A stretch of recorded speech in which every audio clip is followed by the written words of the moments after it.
To Nightcliff Darwin Mazda Oval for the round 12 clash between Nightcliff, who are 4th on the ladder, and Wanderers, who are 8th. Welcome to my fellow commentator Stuart Davies as we contemplate a pretty even contest, you would hope. Yeah, Happy New Year, Gray. Happy New Year to you. Yeah, hopefully we'll just had a shower of rain here, but seems to have cleared away for the moment at least. Hopefully it stays clear, but yeah, looking forward to this game. Of course, Nightcliff 4th place, but equal first coming into the round on points. So pretty tight competition at the top of the ladder, and then it falls away a bit after that. But out here at Nightcliff, just saying before that the home team's record isn't sensational out here, so it'll be interesting to see what they produce tonight. But of course, we know that they're a side full of quality players, Gray. Well, they are, and they'll be pretty keen to win this to keep their winning run going under first-year coach Lee Crossman. They've got, as you said, some very good players on it. Brodie Farlow has been in a lot of form, and down back, Mitch Norton has been sensational for the Tigers. Ryan Nyhouse, they tried him up forward just before Christmas, which was interesting. Right. It was interesting. As we're just about to get underway, Stewie. So, up we go. It's Cox against Cox in the ruck, which is interesting, but first clearance to Nightcliff, but just out of bounds in the right forward pocket. Yeah, Stanley Cox for Nightcliff doing the ruck work, and Kane Cox, the tall fella for Wanderers, who came into their side before Christmas. You would hope that they aren't related, or they may well be. So Nightcliff work it out the back to Philo. He gets slung in the tackle as he got his kick to the ball. Darms at ground level gets a quick kick forward, but it's chopped off by Fuller across half back. He thumps it out of defence, and Billy Henderson just sits under that one and takes the intercept mark, looking to rebound Nightcliff into the forward half. He goes short and finds Lockie Turdrew, gives it off to Henderson again on the left, goes inside forward 50 on the bounce. Sing Lippo just gets pushed out of the way in defence by Matthew Motlop, and the ball goes over the boundary line for a throw-in. And you're right, Stuart, there's no rain at this stage, which makes it a nice afternoon's game of football. Yeah, temperatures dropped a bit, which we've been looking forward for about 3 weeks. Yeah, that's right. Yes, it's nice to be pleasant conditions. So the ball from that boundary throw in deep in Nightcliff's forward line. The kick comes across the face of goal. Hand pass comes out the back. Cameron Islet in there just had the ball knocked away from his hands. And trying to work it out, Moody gets a hand pass back to Scott. Scott drills it into the forward pocket. Sing Lippo in the goal square. Got his hands to it, but spilt the mark. Then comes back and lays the tackle. Ball spills clear, and play on's the call. So perhaps a bit fortunate back there, the Wanderers' defence, but Nightcliff controlling the ball, and beautiful chip pass finds Dylan Clark, and he'll go back to have the first shot at goal. No, he won't. He chips in short instead, and finds Cameron Islet, who made some space in the forward half, and just barely a 15-metre pass finds Islet on a bit friendlier angle, and he'll have the shot for goal. Yes, and as I said, there's no rain. Looks like it's began again. Yeah. Stu, as Cameron Islet lines up. So, kick on the way, looks pretty good from here, dead centre, and Nightcliff on the board early through the ex-captain, Cameron Islet, and yeah, as the Premiership ladder would suggest, Nightcliff go into the game favourites, and all the players been in their forward half so far. Yes, their forward system there was very controlled. There was no panic. Just look for a player in a better position, and of course a goal to Cameron Islet.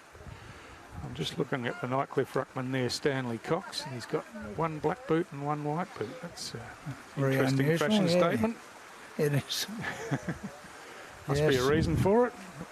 That's right. Obviously works for him. Might have made a bet with a mate, who knows.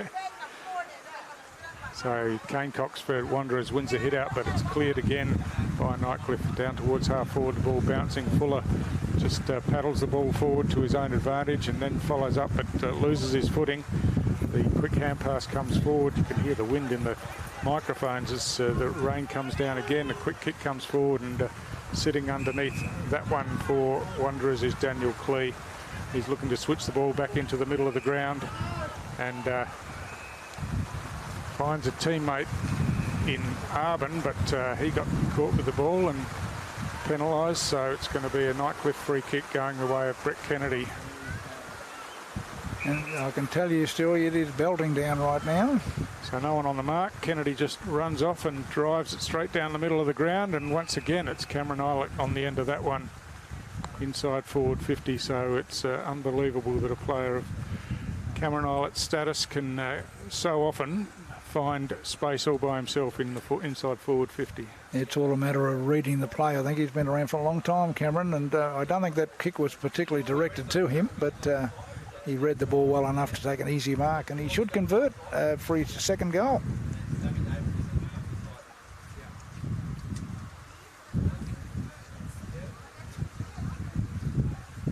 So Cameron Eilert directly in front this time. Mitch Taylor on the mark, doing his best to put him off, but looks like this one's just swung to the left a bit, and a minor score only to Nightcliff. I'm just looking at the Wanderers bench next to us, Gray, and I see Shane Thorne sitting there in his civilian clothes. He's on the team sheet, and there's only 3 other players on the bench, so something's happened there to keep Shane Thorne from playing in the game. May have been a late withdrawal. Yeah, and no replacement. I don't think it's the case of May. I think he is a late withdrawal. Yeah. So Nightcliff thump it straight back in again from that clearing kick out, but off hands it goes through for a behind. So doing all the attacking the Tigers, although there is a bit of a breeze blowing down that way by the look of that rain. Yeah, it certainly does seem to be favouring the right hand end as you look on the screen. Mitch Taylor brings the ball back into play. Scott got to the front, got his hands to it. Philo swings the hand pass out to Scott again, slips through his hands. And now at ground level it's picked up, and a snapshot for goal. Goes across the face and a behind only. So Wanderers just struggling to get their hands on the ball at the moment as Nightcliff keep chopping it off from the kick-ins and thumping it back in. Yeah, it's a couple of pretty easy misses though. I don't think that was all part of the game plan. Matthew Motlop comes near side of the ground this time. See if they have any better luck here as at ground level hand pass comes out to Bates. Bates just scrubs a kick forward, and Nightcliff again first with hands to it. Philo gets on the end and then hand passes across to Tardrew.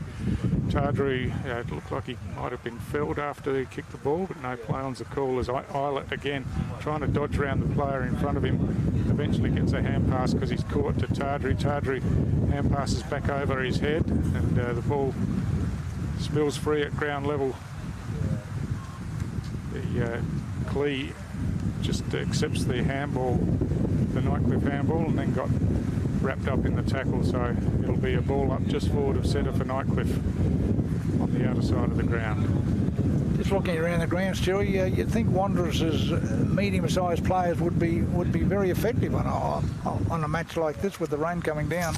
Yeah, just got to get their hands on the ball, don't they? They've got to get the ball first, yeah. As they try to force it forward now and get it out, and a long kick down into their forward half for the first time over the back. Bates gets onto it, kicks on the left as the pressure comes on, and that's a fantastic finish from Simon Bates in that left forward pocket. He was under plenty of pressure and just threw it straight on the boot and knew where the goals were. Yeah, it's just good to see Simon Bates back on the side too after some off-field dramatics, but certainly that was a very good goal from Simon. He's always been a sharpshooter. First time forward, Wanderers, and they've kicked a goal. Yeah, that's right. So, yeah, but they just worked hard, got around the contest and worked it through the hands, and eventually a long kick in, and Bates was one-on-one and finished nicely. Exactly what they would have wanted, Wanderers. After Nightcliff dominated the first 5 or 6 minutes. So from the restart, the reach over the top from Kane Cox, and it's a kicking in danger free kick being paid here. Politis, the recipient, gets a hand pass off to Philo, as he likes to do, get around the back and get the hand pass. His kick's good, and Nightcliff going inside forward 50 once again. The long kick, and Cameron Eilert on the end of it again, got his hands to it, didn't seem to have too much control of the ball, but the mark's been paid unless there was a free kick, but he will go back and have another set shot. Who's the man on Island? Is it Mitch Taylor? Well, Mitch Taylor's standing the mark every time he kicks it, so... Yeah, that's his third mark already, Islet. May have to play him just a little bit closer. So Islet directly in front again, a bit closer to goal this time. I think he's sprayed that one to the right, so... another bad miss. Yeah, it is another bad miss, and uncharacteristic for Nightcliff, although having said that, they've had games where they've kicked plenty of points and games where they've kicked almost no points, so yes, they're a bit inconsistent that way. So Taylor bringing the ball back in this time. Kicks long to the near side of the ground. Thump from the middle of the pack, sees the ball spill out towards the boundary line and goes over before Jake Twycross can get to it. Yes, and we can't see either. Our production crew working very hard to try and keep the rain out. Trying to protect us a bit, but that's not going to work. We'll just tough it out, I think, Gray. Yes. So, ball loose at ground level. Sing Lippo tries to break through. He picks it up now, swings back on the right boot, kicks along, down towards goal. Off hands, the hand pass comes over the top. And Wanderers get a clearing kick towards the outer side of the ground.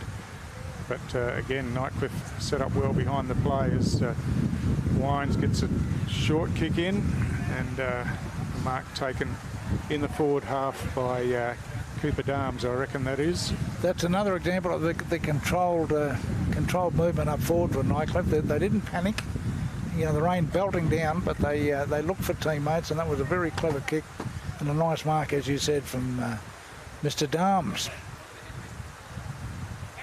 Darms comes in now, set shot at goal. Oops, that doesn't look no, he's dragged that one across as well. So another behind to Nightcliff. So after the first goal, they've missed them all. 1-5 to 1 goal. And we're right next door to the Wanderers coaching bench. So if you hear any dramatics, So Taylor goes outer side of the ground this time, and clearing kick out of defence by Jackson East, and again they've someone coming off the ground there for Wanderers, Nathan Jones-Cabillo. He doesn't look too flash.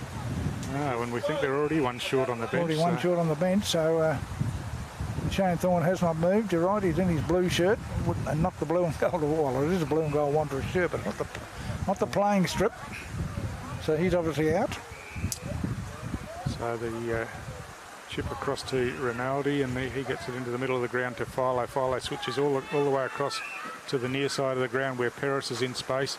He plays on, chips the ball in short to Nathan Brown, who made some space inside the centre square, just about 20 metres further afield. He kicks along, going wide again out to half forward, where the mark couldn't be taken, and spills over the boundary line for another throw in.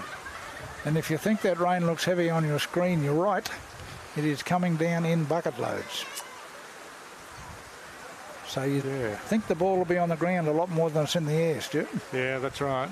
Well, we've been hoping for rain, of course, but we were hoping for it about 9:30 tonight, I think. But anyway, we'll take what we get, and from that boundary throw in, the fist goes right back over the boundary line. The picture on the screen looks really bright, actually. It's a terrific work by our camera people, but I can assure you it's a fair bit darker than that.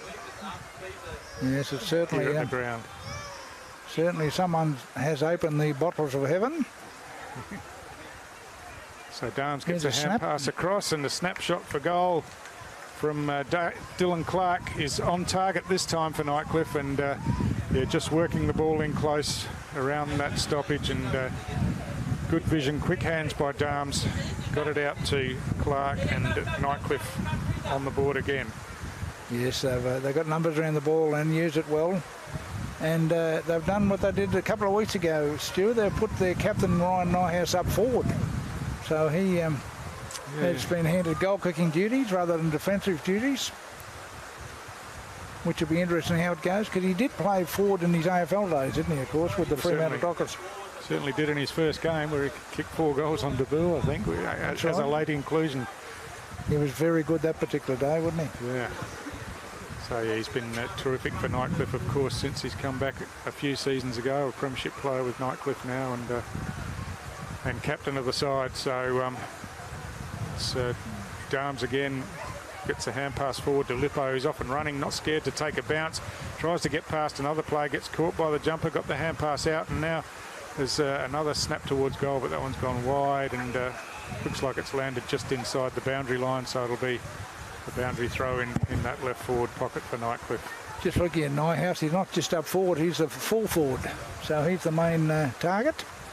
But of course he hadn't had to worry too much, because they're getting plenty of it, although they're not kicking goals. 2 goals 5 after 15 minutes of play.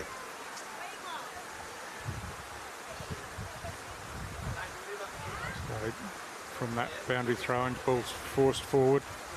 A quick snap at goal, but Mitch Taylor was there to get his hands to it and force it through for another Nightcliff behind.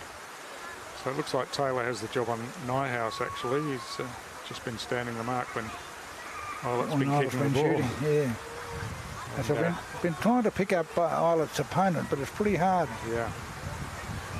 So this time Taylor's found a target, and it's big Kane Cox, and he'll also get a 50-metre penalty here. So this is, will Brett march him down right to the front edge of the centre square for Wanderers. He's keen to get on with it and runs, but his kick's a scrubber along the ground and picked up across half back by Moody, who swings it out wide, and Peris will drill it out of defence for Nightcliff. That's a well-directed kick, and hits Twycross Tardrew on the chest, but the wet slippery ball slipped out of his hands, and Wanderers came in, got it forward to half forward again, but it's been forced over the boundary line for another throw-in. And the player that intercepted that is young Tarshan Wright for Wanderers. I'd say almost playing his first game from the Wanderers juniors. He was very effective then. He went in and got the ball, which is what you have to do on a day like this.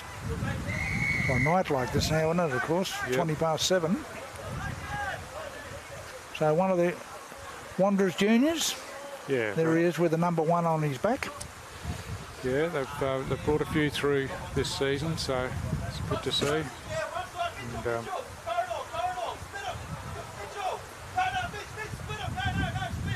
boundary throw in again as the directions coming from Coach Aaron Motlop right next to us here. But, the joys of being a coach. Yeah.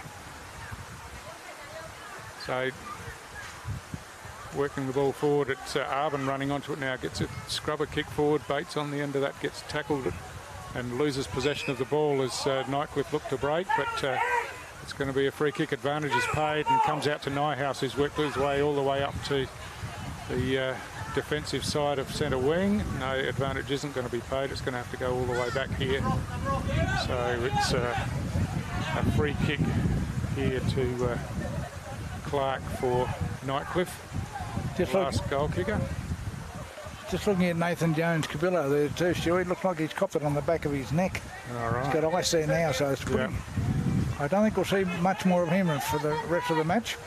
Tottenham's kick forward, gets into the hands of East, who just gets a kick forward as he's taken to ground, and at ground level Bates gets a hand pass forward as he's slung in the tackle. The long kick comes forward off hands. Motlop just spills the ball there as Scott, busy in and under, gets a hand pass forward. Darms went to kick, got tackled as he went to, and Moody comes in, but he couldn't control the ball as it's getting pretty slippery out there now. The hand pass comes to Motlop. Motlop's quick short kick is spilt down there by Braden Wright, but recovers, but only as far as Cameron Islet, who got the kick across to half forward, where there's a number of Nightcliff players if they can get the ball in their hands. East working overtime there, and no kicking in danger. Free kick paid as it was hacked off the ground, and the mark taken forward, and I think you'll find that this is Brett Kennedy on the end of this one.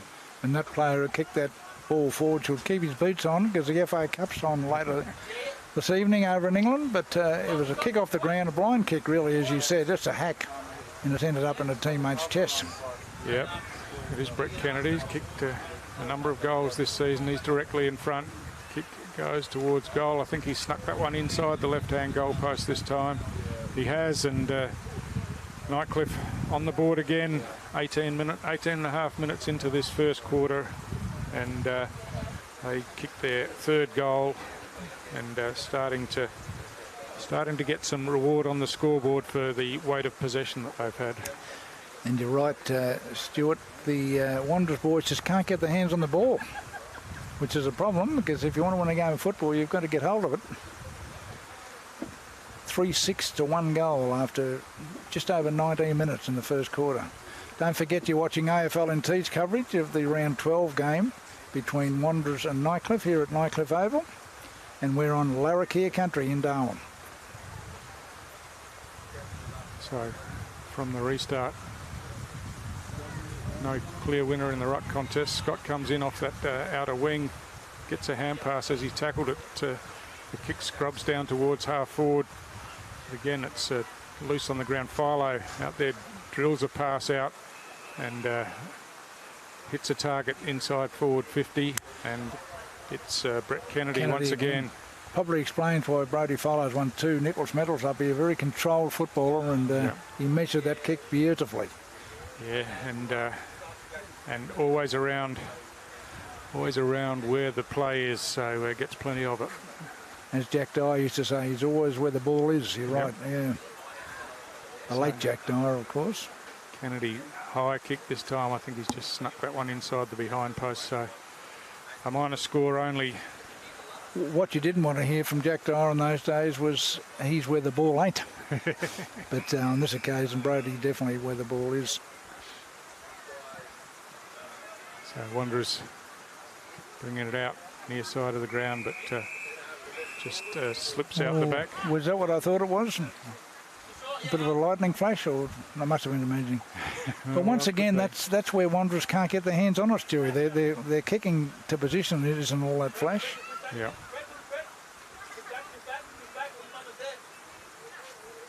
So ball just batted down directly in front from that ruck contest, and ball caught in underneath, and it'll be a ball up again. There's Cameron Eilert, the last one up, hands it back to the umpire. Look at the scoreboard there, Stewie. 10 scoring shots to 1. Eilert from that run contest, but he can't bring that one back, and that floats out of bounds on the full. So Wanderers possession here at half back.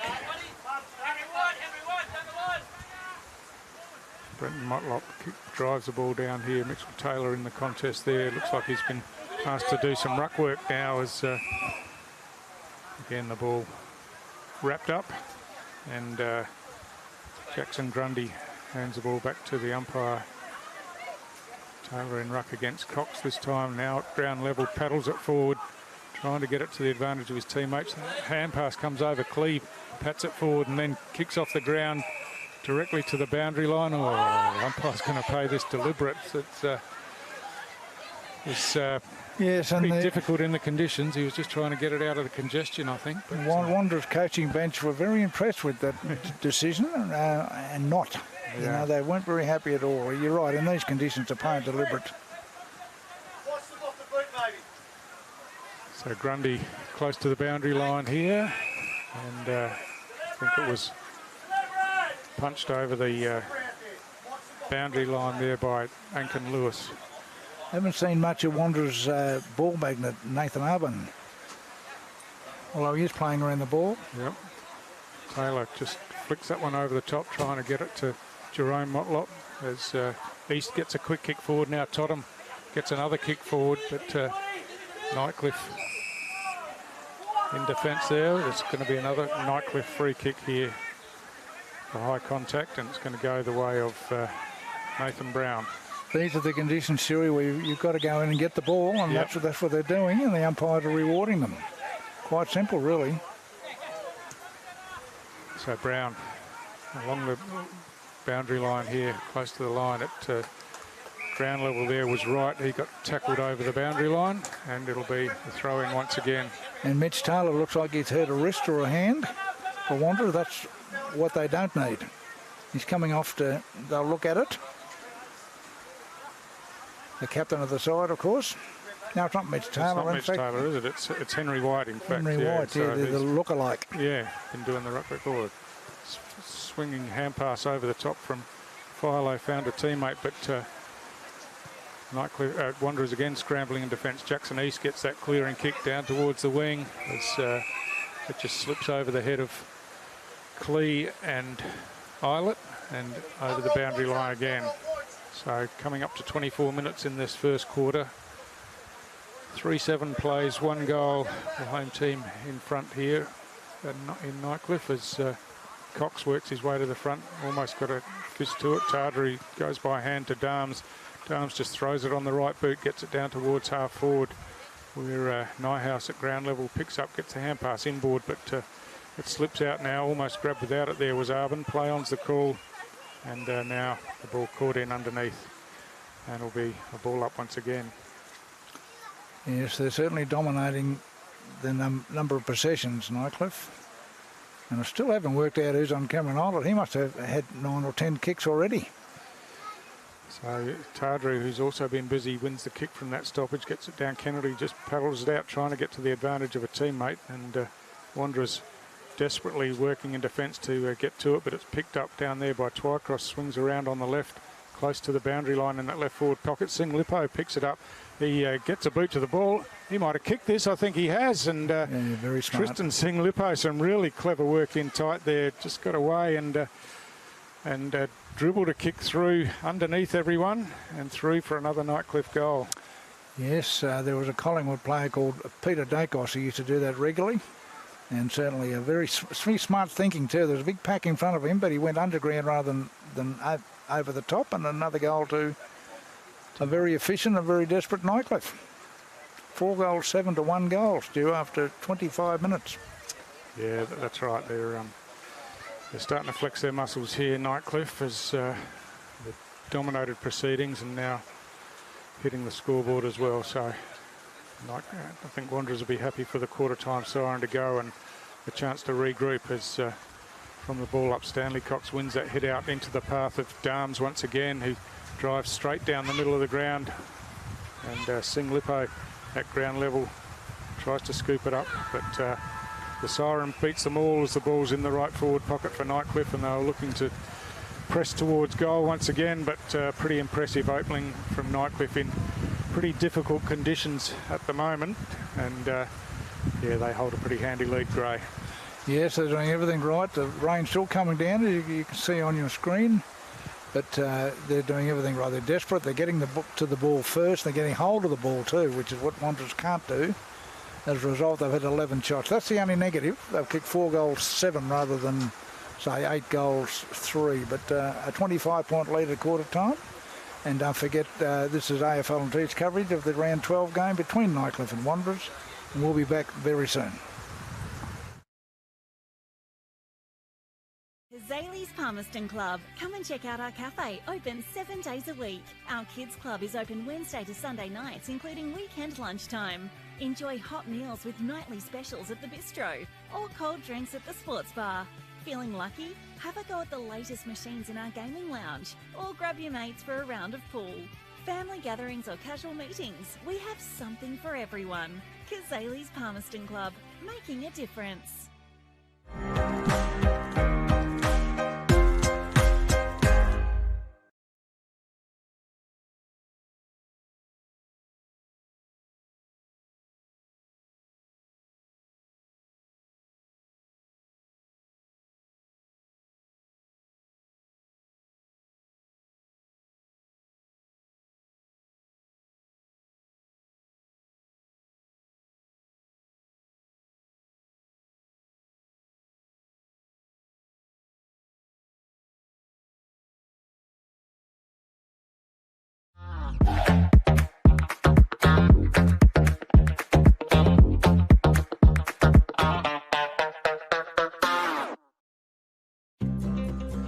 Love exploring the territory?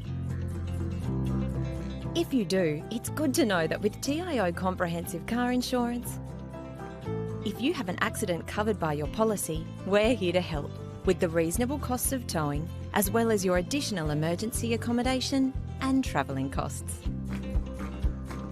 So get out there and explore. Get a quote today. TIO, we're for Territorians.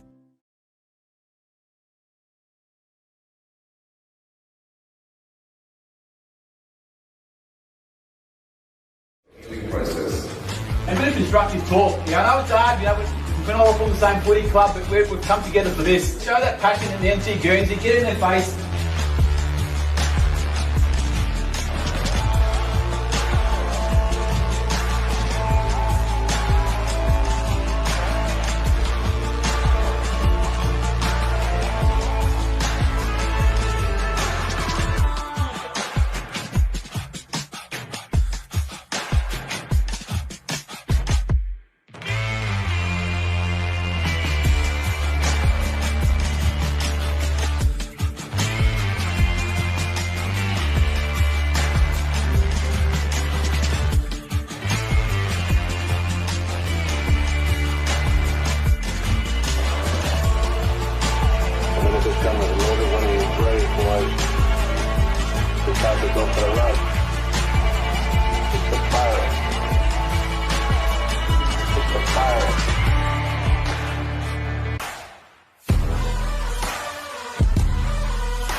Here at TIO Stadium in Darwin.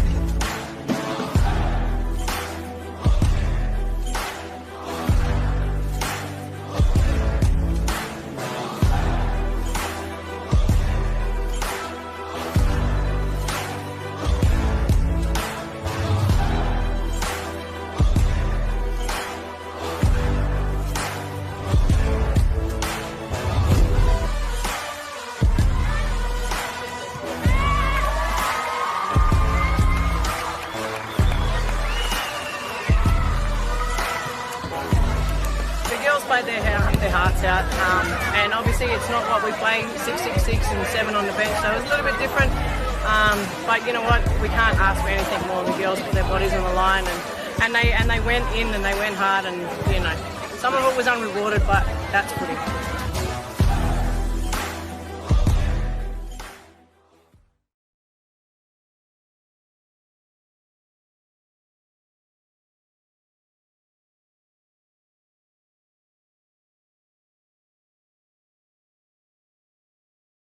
Welcome back here to Nightcliff Oval for the round 12 clash here between Wanderers and Nightcliff. Wanderers are down actually by 25 points on the scoreboard, but Stuart Davey, they're also down on the interchange bench. Yeah, that's right.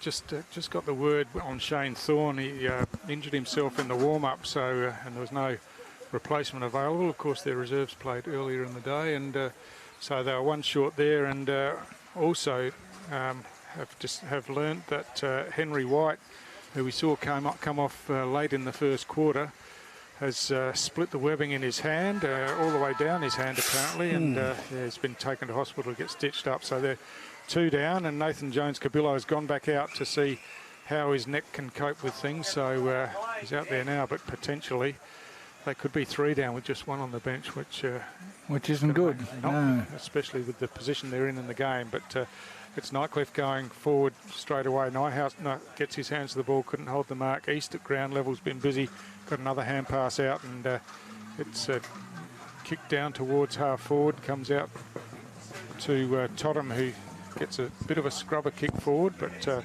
getting onto the end of it down there was Mummery for Wanderers, and but his kick was chopped off, and again it slipped through the hands. Motlop gets it out to Arbin, but Arbin's kick slides off the boot and over the boundary line on the full. So Michael Mummery playing for Wanderers Grey is an interesting one. Of course, started the season with Nightcliff. And I was going to say, against his old side. He's also played down at Fred's Pass with District, so he's a bit of a journeyman. He's only a lad too. Yeah, that's right. But, yeah, played the first 5 games or so with Nightcliff this season, and then obviously had a falling out and has made his way across to Wanderers. So they picked out a free kick, and the coach's bench at Wanderers are quite happy about it. Duncan Lewis was the recipient, and his kick was good. Another name obviously missing from the Wanderers side tonight, Gray, Braden McLean, who's a really important player for them. Yeah, I spoke to his dad the other day. He was quite fit and raring to go, so he's obviously injured or has other commitments, which is a big loss. Yeah, that's right. He's certainly one of their generals, either in defence or through the midfield, but they'll miss him tonight. But one thing's for sure, Nightcliff have come out to play, and they're 25 points in front with a couple of minutes into the second quarter. They're going to be hard to pull back, Stuart, you'd think. So from that boundary throw-in, ball just paddled forward as it spills into the goal square now, and Nightcliff defence just trying to work it out. Eventually it's off hands and over the boundary line again. Yeah, of course, Nightcliff plenty to play for with St Mary's playing Southern Districts tonight. One of those will lose, so Nightcliff the opportunity to jump a position at least on the ladder, and potentially more if they can work on their percentage. Yes, it's such an even competition up the top there, isn't it? Yeah, with those top 4 sides have all won 8 games. Yep. So the ball slips over the back here as Nightcliff have worked it out outside of their defensive 50, but picked up at ground level. There's not much room to move once you get hold of the ball. Darms again in tight, got a hand pass out, and Moody gets it across, and the kick squirts out towards the boundary line. Darms is first there again for Nightcliff, gets a hand pass over the top to Kennedy, was looking to give it back to Darms, but he was pretty tightly manned, so Kennedy kicked forward, but Adrian Scott down here does really well at ground level, kicks back inboard to Tardrew, who drills a pass in looking for Cameron Eilert out in front there, but just slipped past his hands as Motlop gets a kick around the corner, and Arbin traps it well, tried to hand pass inboard but just missed the target down there, and Scott close to the boundary line picks up for Nightcliff and squares the ball back in towards centre half forward, but on the bounce at ground level Wanderers clear it away again as Clee takes it on the half volley, but got an arm across the shoulder, and he'll take the free kick. So it was Jones Cabillo who did the tidy up work in defence there, so it looks like he might be moving okay, hopefully, as the kick comes in, but slips through the hands of East there as the big fella for Nightcliff, Robbins, picked it up and got the hand pass forward, and now Kennedy kicks long inside forward 50. Mitch Taylor with a double-fisted punch gets it out, but only into the path of Dylan Clark, who kicked off the ground, and I think it might be a free kick paid for kicking in danger, actually. Yes, it looks that way, and I reckon I've found the fella who is in opposition to Cameron Eilert, and that's number 35 Matthew for Wanderers, for Wanderers, and that is Matthew Motlop.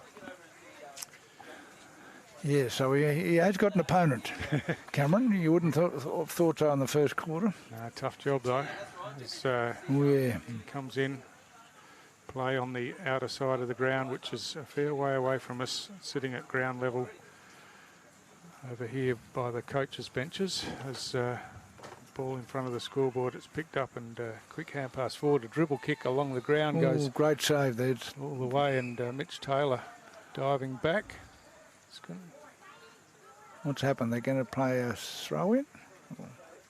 No, it's a conference between the umpire and the goal umpire to find out the result of the kick towards goal. I didn't see who kicked it, unfortunately, from in that dark pocket, but the goal was there's another umpire getting involved now. Third umpire's arrived, yep. And now there's a boundary umpire wandered in. So Wanderers players have been told to walk away while they discuss it. It didn't look like a goal from here, Stuart, but they're going to pay it, I think. They are going to pay the goal, so yeah, that's a goal to Nightcliff, and I can't tell you who kicked it, unfortunately. But a bit of lightning out there, Gray. So yes, that's another X factor in this game, isn't it? yeah, that's right. Of course, we had the game on Warramayunga, the last round before Christmas, was had to be stopped because of lightning proximity to the ground, and the players couldn't get back on the field. It just hung around there. So and the difference this time, of course, has happened in the first half. So yeah, if it's in the first half, then the teams share the points. But yeah, once we reach half time, the team in front is declared the winner if the game can't be resumed after a stoppage. So it's a goal to Nightcliff, but we're not sure who kicked it. No. So from the hit out, it's a Nightcliff clearance once again, straight down the ground. Kennedy first there, tries to tip it over to Philo. Philo, a long hand pass forward, and now another shot at goal, but this time just offline out there, and are behind only. And I think it was Jackson Grundy that time. So Taylor to bring the ball back into play. He's looking towards the near side of the ground, and does come that way. Ball slips over the top. Bates is there for Wanderers, picks it up on the second attempt. It's kick skews off the side of the boot in towards the middle of the ground. Brenton Motlop uses the body and clears a path for Jerome Motlop, but he couldn't get there first, but lays the tackle now with the player caught with the ball. And the Wanderers bench think it should have been a free kick for them, but it's going to be a ball up at half forward. Yes, looks like the sole Wanderers fan club is on their coach's bench. So from that stoppage, the ball close to the boundary line, and it's gone out of bounds, and deliberate has been paid. So Clee will take the free kick for Wanderers, just between wing and half forward, under the trees there on the near side of the ground. He wanders inboard now and kicks long inside forward 50 off the hands of the pack. Nightcliff using it through the hands. Moody gets it out to Wines. Wines over the top to Brown. Brown swings back inside, and then hand passes off, and yet another hand pass, and eventually Cox decides to go long down the middle of the ground. It bounces into the hands of Nyhouse there, who spilled it on the first attempt but recovered well and got a quick kick forward, but it's chopped off by Mitch Taylor down there. That one barely carried the required distance, but the mark was paid. He went straight down the middle of the ground. Bates from behind managed to force the ball to the ground, and there's a high tackle paid here, but advantage will be paid, and Nightcliff look to go forward again. Philo picks up, he's tackled with the ball, but gets a hand pass out eventually as the Wanderers players come in support. But again, a strong tackle, and the ball's wrapped up in the arms, and it'll be a ball up. That's the problem for Wanderers. Every time they get their hands on the ball, they're grabbed by a Nightcliff opponent. It's not really working out for them at this stage. So at ground level, the ball just slips out of the hands of Jones Cabillo as he's tackled, and Scott quickly gets the kick forward. Taylor ploughs into the back of his opponent there, and that'll be a Nightcliff free kick. I don't think there'd be too much argument at that one. He's coming at a fair rate of knots, and just travelled underneath the flight of the ball. And he's a little bit sore, the Nightcliff player, who will pick up shortly. I think it might be Kennedy again. Going to say it's not Kennedy, is it? Yeah. He looks a bit sore, but he'll go back and have a shot. It's always, the pain seems to ease after you kick a goal, Stuart. So see how he goes with the traditional drop punt. So Kennedy directly in front. Kick looks good, and it's being clapped on the goal line by his teammate all the way through. So another goal to Nightcliff, another goal to Kennedy, and Nightcliff with the only 2 goals of this second quarter so far. Yes, and skip them out to a 38-point lead, 10 and a half minutes into the second quarter. This is AFL and T's coverage of the round 12 game between Nightcliff, who are 4th, and Wanderers, who are 8th in the 23-24 NTFL season. And we're on Larrakia land at Nightcliff Oval. 6 goals, 8 to 1 goal, Stuart. It could be a lot worse. Yeah, that's right. It's Still raining, of course, but not as heavily as it was. Just light rain at the moment, and absolutely no wind. It's starting to get a bit humid here.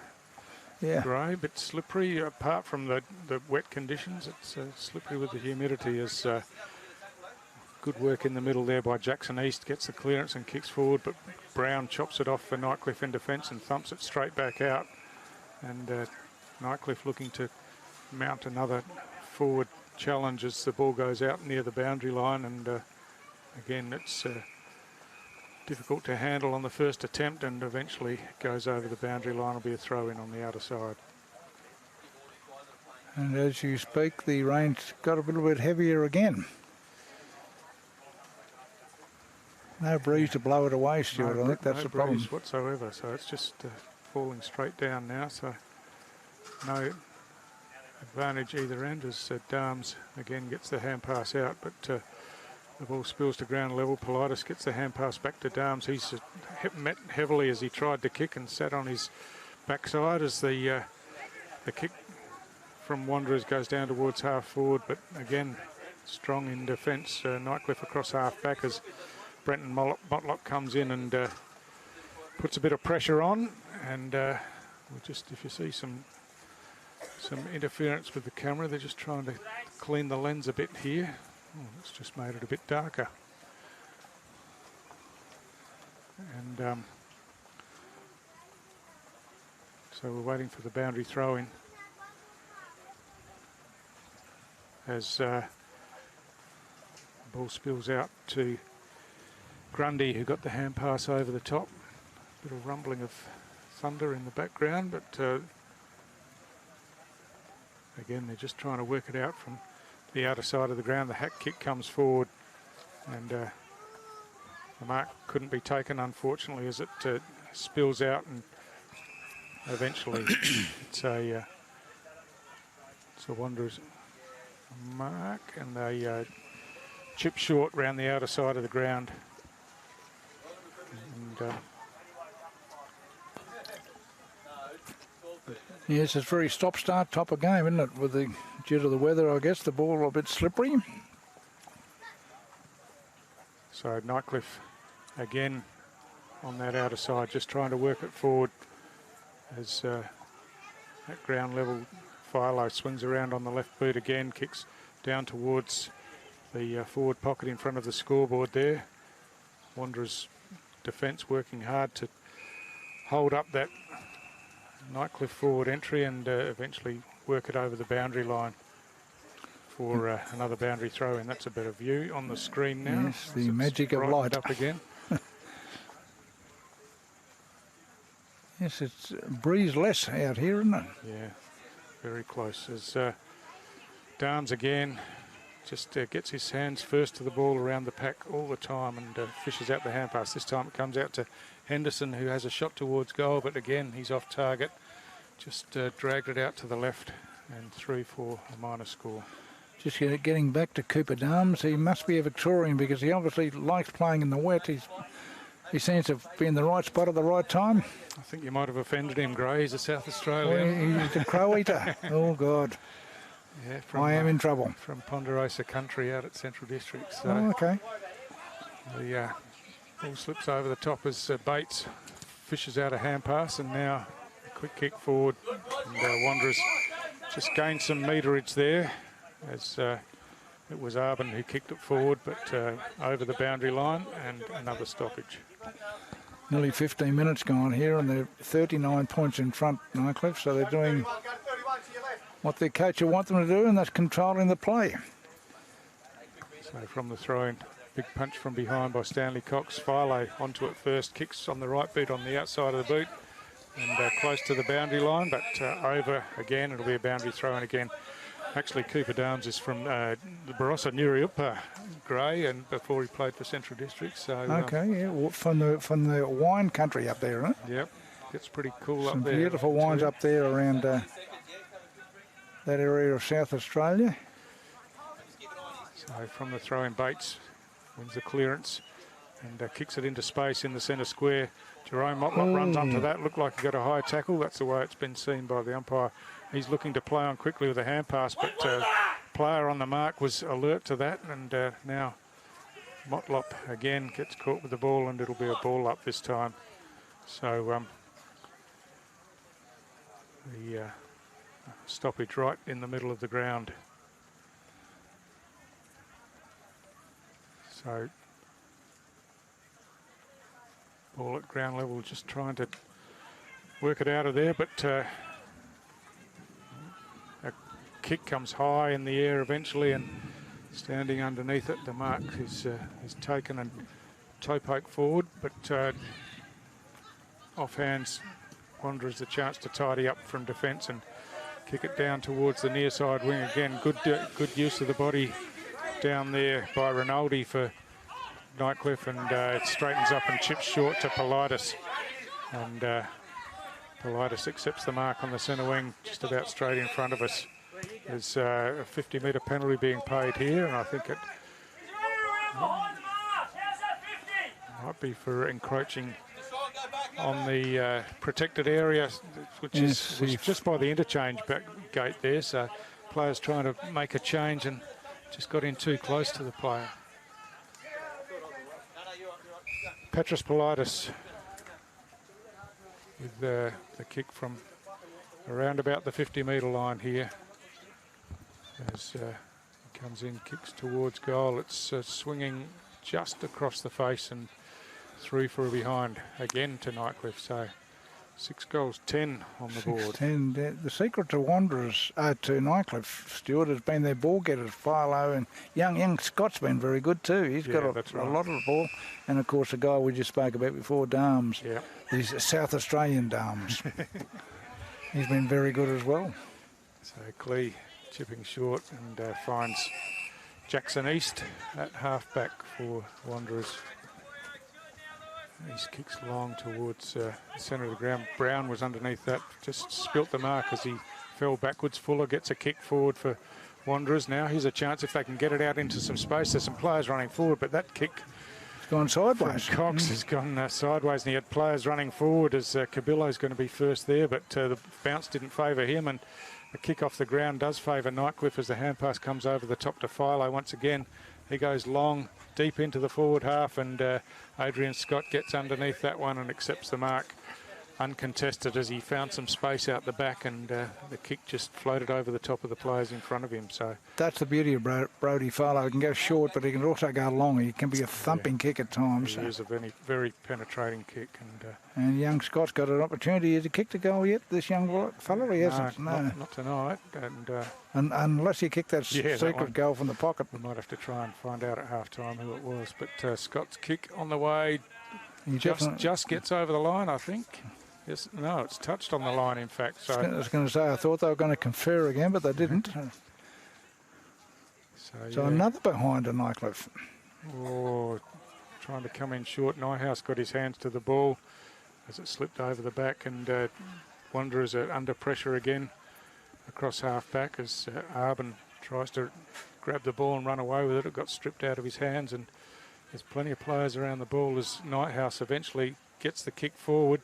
Wanderers have got numbers back if they can take it cleanly, or the hand pass comes out, and now the clearing kick from Jones Cabillo comes down towards half back here at ground level. It's Billy Henderson who chips backwards, and he finds Luke Wines. Luke Wines chips in short to Philo in the middle of the ground, and he switches to the outer side of the ground again as he finds the big fella Norton out there, and they've gone from one side of the ground to the other as Brown made his way up from deep in defence to accept forward of centre wing, and drills the pass in there, and the mark's taken by Dylan Clark in front of the scoreboard on the outer side. Easy to see the difference between the two sides. Nightcliff, as I said earlier, very controlled when they have the football in their hands, but Wanderers in a bit of a rush, a bit of a panic, and it hasn't worked out so far. So Dylan Clark very deep on the outer side of the ground. Looks like he's just trying to put that one up to the top of the goal square. No, he's got second grab. The mark's been paid. It's Ryan Nyhouse, and I think there's a 50-metre penalty as well for having the ball knocked out of his hands after the mark was taken. So that'll take him right to the goal line, and he'll kick his first goal. Just chips it over the player on the mark, And a third goal for the quarter for Nightcliff. He's a very handy player to have up there with his experience and ability to take a mark. Is Ryan Nyhouse. Normally, as we said earlier, in defence, but he's been a forward now for 2 games in a row, Stuart. Yeah, it's interesting. I'm sure it's just experimental stuff, and once the money games come, he'll be back in defence again, where he plays obviously his best football. Yeah, I think you're right. But yeah, worth giving themselves the chance to look at players in different positions and to try to just have something up their sleeve when things aren't going their way come finals times, I suppose. So Coach Lee Crossman obviously doing that experimenting, and it's working fairly well, except for their accuracy, which is a little bit off their radar, so to speak. So it's a Wanderers free kick. It's going to Nathan Arbin. There's a bit of lightning and thunder around us. Yes, I'm just looking at that. We have to look at the wall. There's another one. Looks pretty close as the ball slips over the top and close to the forward pocket, the boundary line, and it does go over and will be a throw-in. But the officials haven't really reacted as yet. So, well, the match manager will be watching the heavens, you'd think. So from the throw-in, it's a scramble of players down there in the forward half. There's a free kick, holding free kick being paid, and going the way of Brody Philo in the back pocket for Nightcliff. Daniel Clee hands it back, and Philo happy to take some time deep in defence here as goes with the big torpedo out of there and hits the target in Big Cox, but he spilt the mark, but it's come all the way down to the centre wing here as Sing Lippo working hard at ground level, just couldn't control it, and the hand pass comes out wide, a chip kick forward by Nyhouse into the path of Scott. Scott struggling to control the ball with plenty of pressure on him down there from Ankin Lewis, and eventually sees the ball over the boundary line. Been a busy little player, young Adrian Scott. I'm looking at his age. He's only 17, in fact. Yeah, that's right. He's been a good inclusion in the Nightcliff side this year, giving him a bit of spark, and I think he's yet to get a nomination for the Rising Star. Tonight could be the night, Gray. Yes, he's done very well, that's for sure. He's probably in their top 3 or 4 players. Yep. Like a free kick here to Nightcliff. So it's a free kick off the ball. It's going to Twycross. Don't know what that was about, but must be in the shadows of half time, Stuart. Yeah, that's right. Short pass is chopped off by Cabillo as he goes in short again. The ball slips through the hands as Cleese worked under the ball. The hand pass comes back to Peris, who kicks straight down the middle of the ground, running out of the goal square. This time was Eilert. Couldn't control the ball on the bounce. It's scramble at ground level. The ball eventually comes out to Politis, who hooks over his shoulder towards goal and through for a behind as the siren goes to end the first half. So the kick-in won't happen. The behind will be registered, and that'll be the end of the action for the first half of the game. Yes, another convincing quarter. They kicked 3 goals, 4, and Wanderers didn't score in that quarter. So it's going to be hard to see them come back. For a second, the siren, it sounded like it was going to be to get them off the ground, but they're getting them off the ground, all right, but only for the half-time break. Yeah, that's right. With that lightning around, it's a bit of a worry. Yeah. Anyway, that's the end of the first half, Gray, and pretty convincing first half by Nightcliff. So we'll be back with the action very soon. You know Territorians go a long way for one another. So it's good to know that with TIO Comprehensive Car Insurance, if you have an accident covered by your policy, we're here to help with the reasonable costs of towing, as well as your additional emergency accommodation and travelling expenses. And that goes a long way when you're away. Get a quote today. TIO, we're for Territorians. Looking for a fun day out with your family or friends? Putt on over to Palmerston Mini Golf. With our beautifully landscaped course suitable for all ages, you'll have a blast playing mini golf here at Palmerston. We offer the perfect setting for kids' birthday parties, complete with special packages to make their day unforgettable. And if you're looking to have some fun with your mates, we have you covered too. Play during the day or under lights. We're open until 10 p.m. And we'll see you around Palmerston Mini Golf. Find us at the Palmerston Golf and Country Club.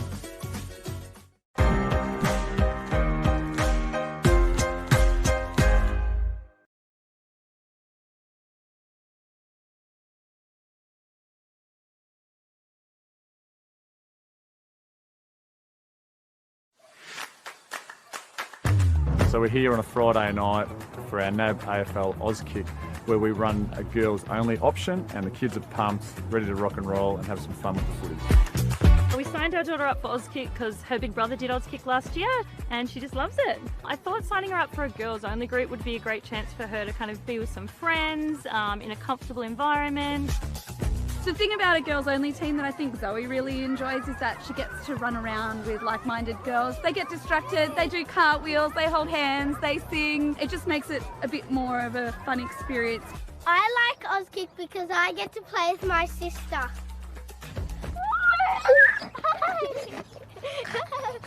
We love Auskick!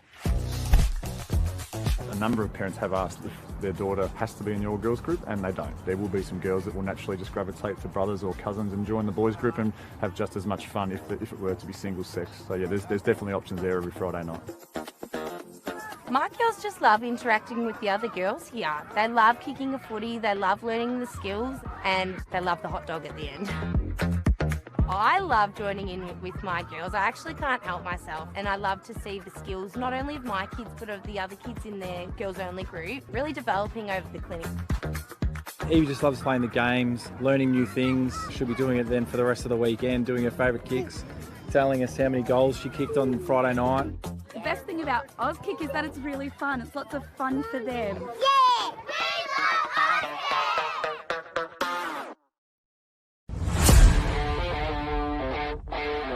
Gets it out wide, and Saints going forward now, and a player out in some space deep out wide is by Ted Castle. He swings around on the right boot now, drills a pass in towards the goal square, and Nate Paredes has read that perfectly. He was there all by himself right on the goal line, and a pretty easy goal in the end. But now Churgwin, who's run down from fullback, gets on the end of a hand pass, kicks long inside forward 50, a beautifully weighted pass, finds Calder. Calder's got players running into the goal square. He goes out wide, and Paredes it is. He swings around. That might have gone all the way through if it's not touched on the line by his teammate. It's not. It's forward, and once again it was Paredes who'd worked forward. Carson Cantilla just smashes that one forward, and Brendan Cantilla runs onto it, bounces twice, kicks long towards goal from centre half forward, and there's an answer within seconds from Tiwi. So goes by hand off to Darley, and Darley kicks short towards half forward. Babui's there, he gives it back to Darley, who kept running. He kicks long towards goal now. I think this one's going to go all the way. It is, and just gets over the line, beats the St Mary's defenders, and Sam Darley gets on the board. Be a ball up about 20 metres out from the Saints goal. Holder doing the ruck work this time, gets it out wide. Dylan Land on the right boot, snaps it towards goal, and it's gone through. Long inside 450, Jackson Calder once again got good position but spilt the mark. Got the hand pass out to Jack Lant. Saints have got a couple of players running towards it. Jack Lant's kick bounces in the goal square, and just taken down there by Mason Stass. Swings around onto the left boot and bangs it through, I think.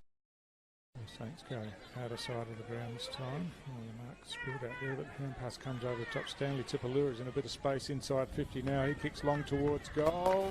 And, I think this one's better. It is. Not sure what happened there. Play stopped, but over the top, Potts gets a hand pass forward. Now a swooping hand pass over the top. Here's a chance for Tiwi running into the open goal with a bounce from deep in the pocket. This kick towards goal is good. I'm not really sure who the player was, but that was good use of the ball by Tiwi going forward. back of the marking contest. At ground level, poor Jimmy just struggled to pick it up, but now it's a quick kick forward down towards goal. It's gone all the way through for a Tiwi goal as the Saints player down. I think that's Churban, might have Mary's. Might be done. And the ball back into play. Goes straight up the middle of the ground. And he finds Tippermanter Mary. Tippermanter Mary goes long down towards half forward. Here's a chance for Tiwi as running onto it is Roy Farmer. Roy Farmer straightens up, kicks towards goal. And just straightened it up inside that left-hand goal post. The game has been called off by the match managers at the ground. Unfortunately, the Lightning is just far too close for the action. Unfortunate due to this game now being cancelled and per the rules, Tiwi Bombers will be awarded the 4 points with a 6-point win, 8-11-59 to St. Mary's 8-5-53.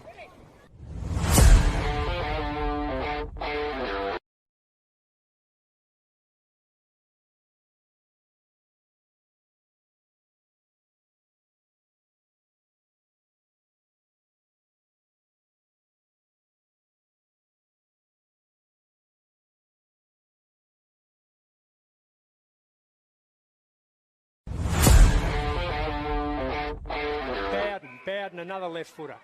This time goes back. Bowden, we normally see him down back. Waistcoat, up he goes, and it takes the mark to juggle. 1-2, came off the hand. Waistcoat over his left shoulder, and Stanley Waistcoat, the first goal of the game, 3.5 minutes in.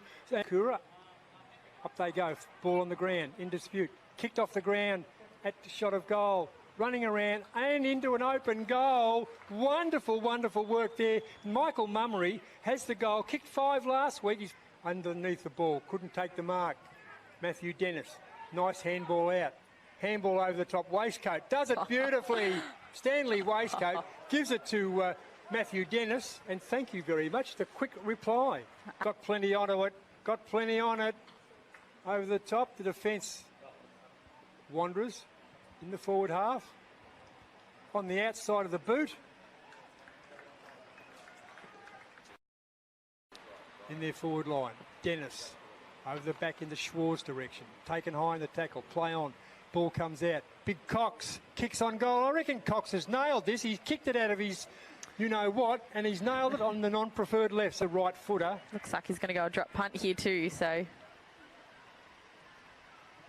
Goes the check side. Oh, it's a wonderful That's kick. a great How goal. good was that? Missed. Or was it a goal? No, it's a goal. I think it was a goal. Yep. What's he got? Goes to a leading player there. Pushed out by Matthew Motlop. Anderson over his shoulder. And I reckon Anderson's kicked that.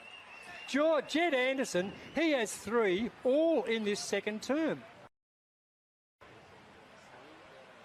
No free kick. Kick on goal. Cross the face. Big chance here. Lovely kick inside. Picked up by Cabillo, and Cabillo goals. That was just beautiful attacking work from Wanderers there. After disposal, Waistcoat lurking, ball on the ground. George gets it back, spots a teammate, running into an open goal. And I reckon he's got it. He has got it. That's Michael De Jong on debut. Got a goal for Southern Districts. Well done to him. Gets the ball out in the direction of the goal, still in the corridor. No high tackle. Should have knocked the ball out. Anderson says, give it to me. I'll get it. I'll take it. And has 5.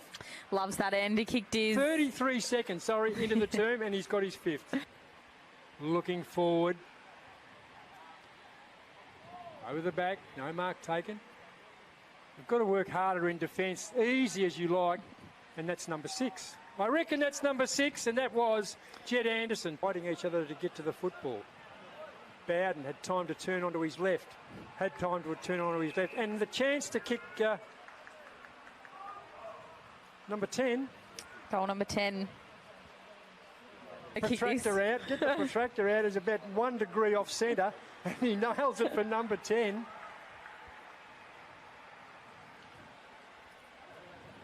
Bowden. Braden McLean. There's the siren. 23-16, 154. Terrific effort to Wanderers, 66-42.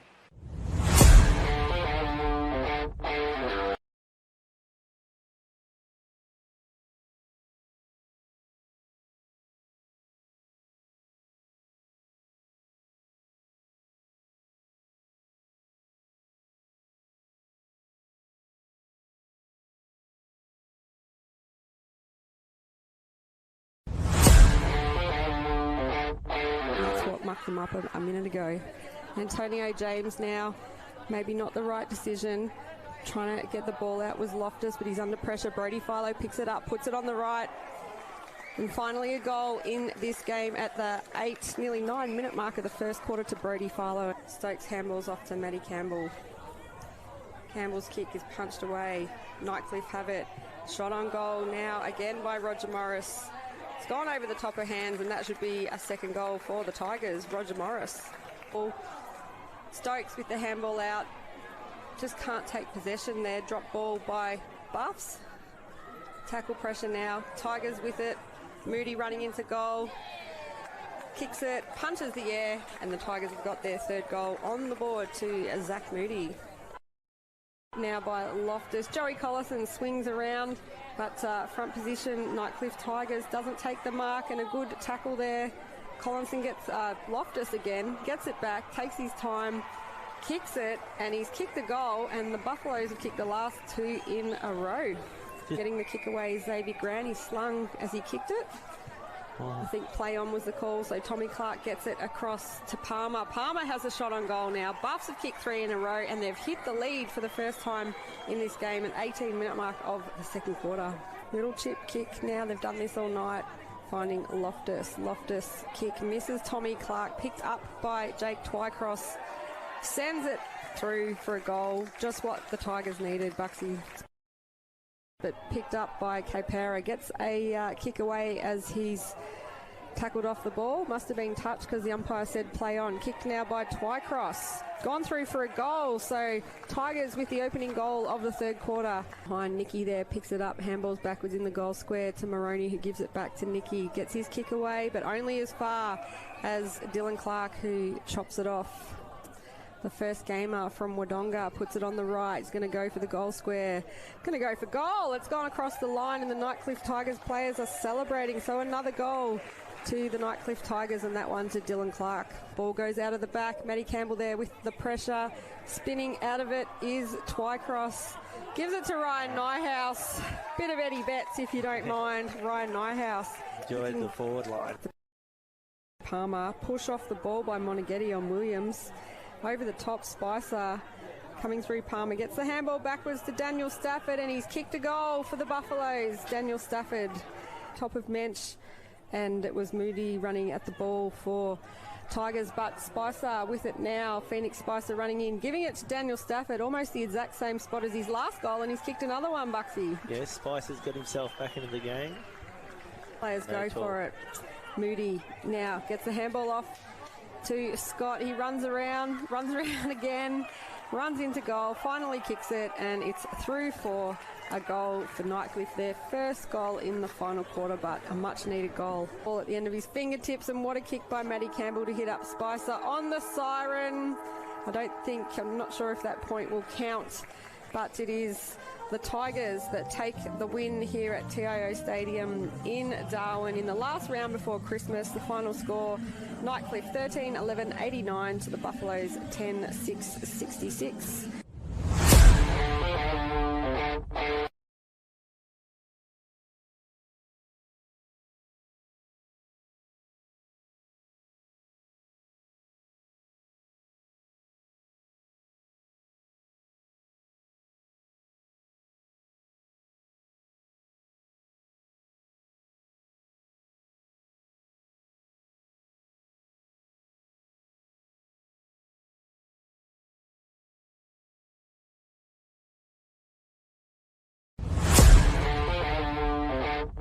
Forward line.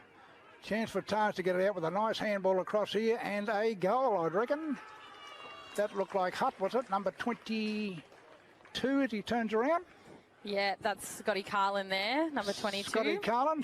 And I think they're just kind of bombing it straight out. And again, they've just bombed that one, and Tars have set up so beautifully out the back, and it's a quick ping on goal from Scotty Carlin there, and he's kicked Waratah's 4th goal.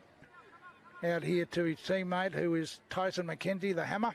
He kicks it to half forward, but it's over Magro's head. Here's a chance over to get around his right foot and snap for goal, number 12. And I reckon he's kicked it. He has indeed. He sure has. What a great snap around the body there. Tom Benulis, is it? Yeah. To the lead of Scott Carlin, who's taken the mark on 50. He sells a bit of candy, looks for the hands, looks for a teammate in Cassidy, snaps it. A huge snap on goal, and it's gone straight over the goal umpire's head. The contest in Palmerston there, but numbers to the footy, and it's just slip and sliding in and out comes Hillis with that footy, and a snap around the corner, and a beautiful goal to Joel Hills. Yes, he measured that up very well, did Joel. And that is Riley Boyle with that, and a quick handball, and he's got it back, and he's still going. And he has a shot on goal. Is it going to bounce through? Goal umpire doesn't move. And he does, and Riley Boyle kicks Palmerston's 1st goal of the game. But Palmerston, the van here, the nice handball though by Tars, an exchange of handballs actually. And he's going to snap for goal from a long way out, and it looks like it's gone through. Is that pulling? Looks like pulling on Cassidy there. It's there to Will Clark. He goes for the short one, but it's not going to reach Kiranor, but he finds time to snap over his shoulder, and that'll be his 3rd goal, 2nd goal. I think it's his 2nd there to Kiranor. Took this ball quick, just as Tars do, and they've gone straight down the line, and it's into their forward line. And it's a 3-on-1. Put a shepherd on, boys. But that's number 20 in Isaiah Waters. He's just banged it on the outside of the boot and kicked his 1st goal. And it looks like Toby Hutt will be first one there, and he looks to centre the ball inboard, and a great spoil off the back. But staying down was Magro, and he comes around on the left. And as he kicked his 5th, he sure has. So by the Devils, number 13 for the Maggies, and that is in fact Levi Grigg. And he gets it on too. Here's the leg speed here of Brody Byrne. Haven't seen much of him either, and I think he dribbled it through. He has, in fact, and he claps his own goal to say thank you very much. Yeah, I think that was Denzel Marika there. 2 hands in this weather. And here's a handball over here. Chance here for Kiranua. He spins around as they do, the Island boys. They're going to get him on his right boot and go bang. And he's kicked a goal. Magnificent. Beautiful snap there. Just picked it up, the confidence in the 18-year-old. So Kirby with that kick in board, bit low, but Magro, beautiful skills, and bangs it on the left. And he knows where the goals are, and he's potted it straight over the goal umpire's head, and that takes him to his 8th goal. He's just bagging them up now.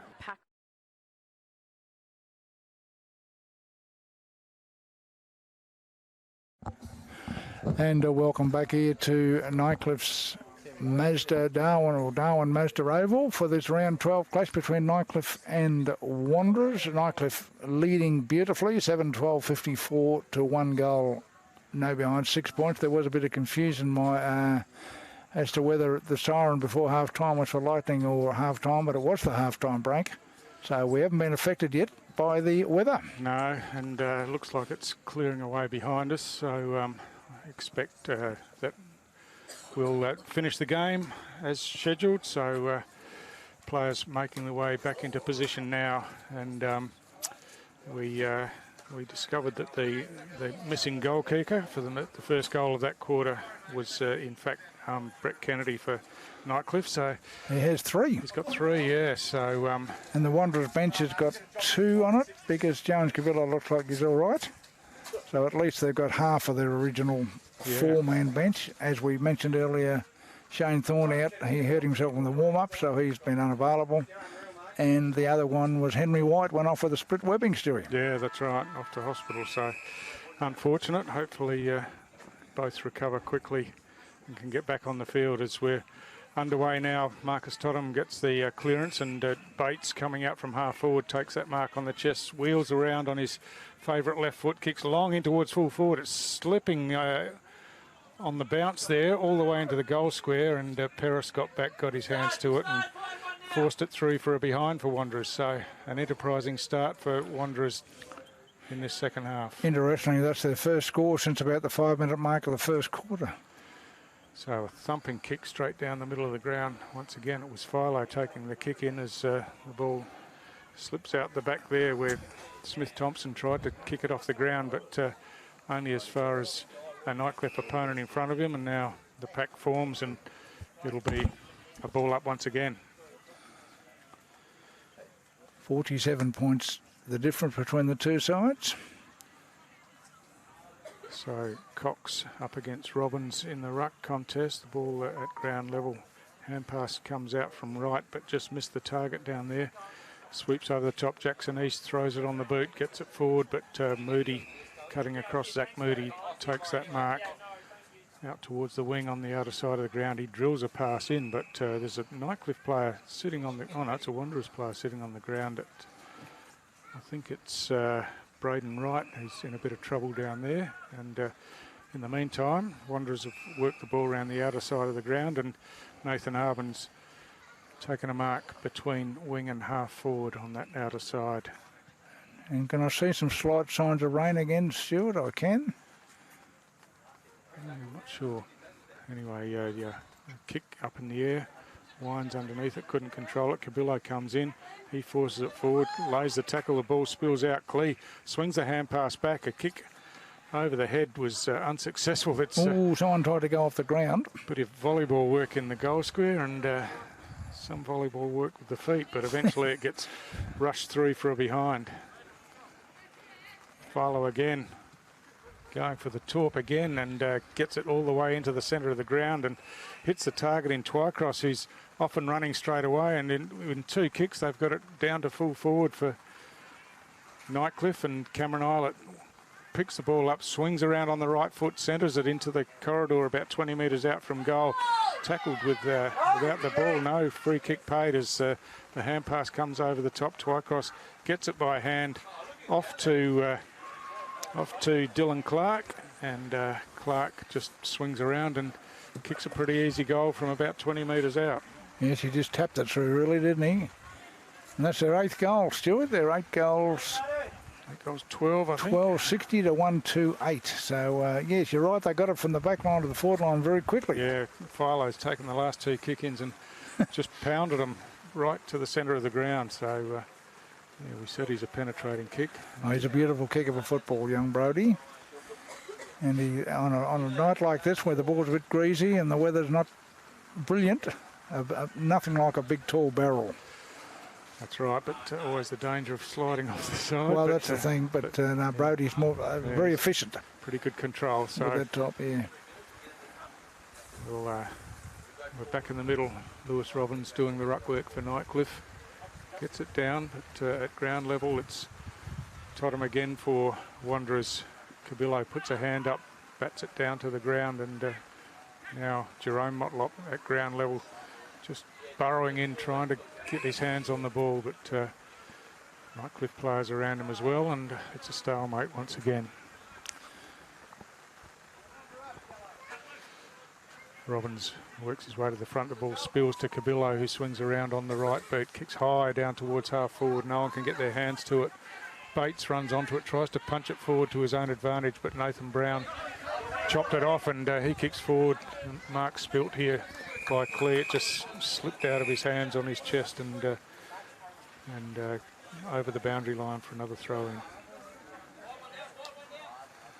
Yeah, it's almost a quiet show of class here by Nightcliff on a sticky, slippery night here in Darwin. So Robbins in front again, got his hand to the ball. It comes back into the hands of Kane Cox, and he gets wrapped up in the tackle. So Cox trying to get a run up. Robbins gets his hand to it. The kick squeezed out close to the boundary line. Hand pass comes forward to East, who went to kick, changed his mind. Ball slipped out of his hands and got knocked over the boundary line. And another throw-in. Good news for Wanderers is young Wright is on his feet again in his league debut, so that's good news. The injury was only temporary. I think he was winded more than I think, Stuart. Yeah, could be. So The clearance there by Lockie Tardry for Nightcliff gets it down towards the centre of the ground. Davidson caught with the ball, manages to get some sort of a hand pass out, and then there's a quick kick forward down towards half forward. A strong tackle, the ball spills out. Now Jerome Motlop, but the tackle was just held way too long, and it's going to be a Luke Wines free kick for Nightcliff across half back.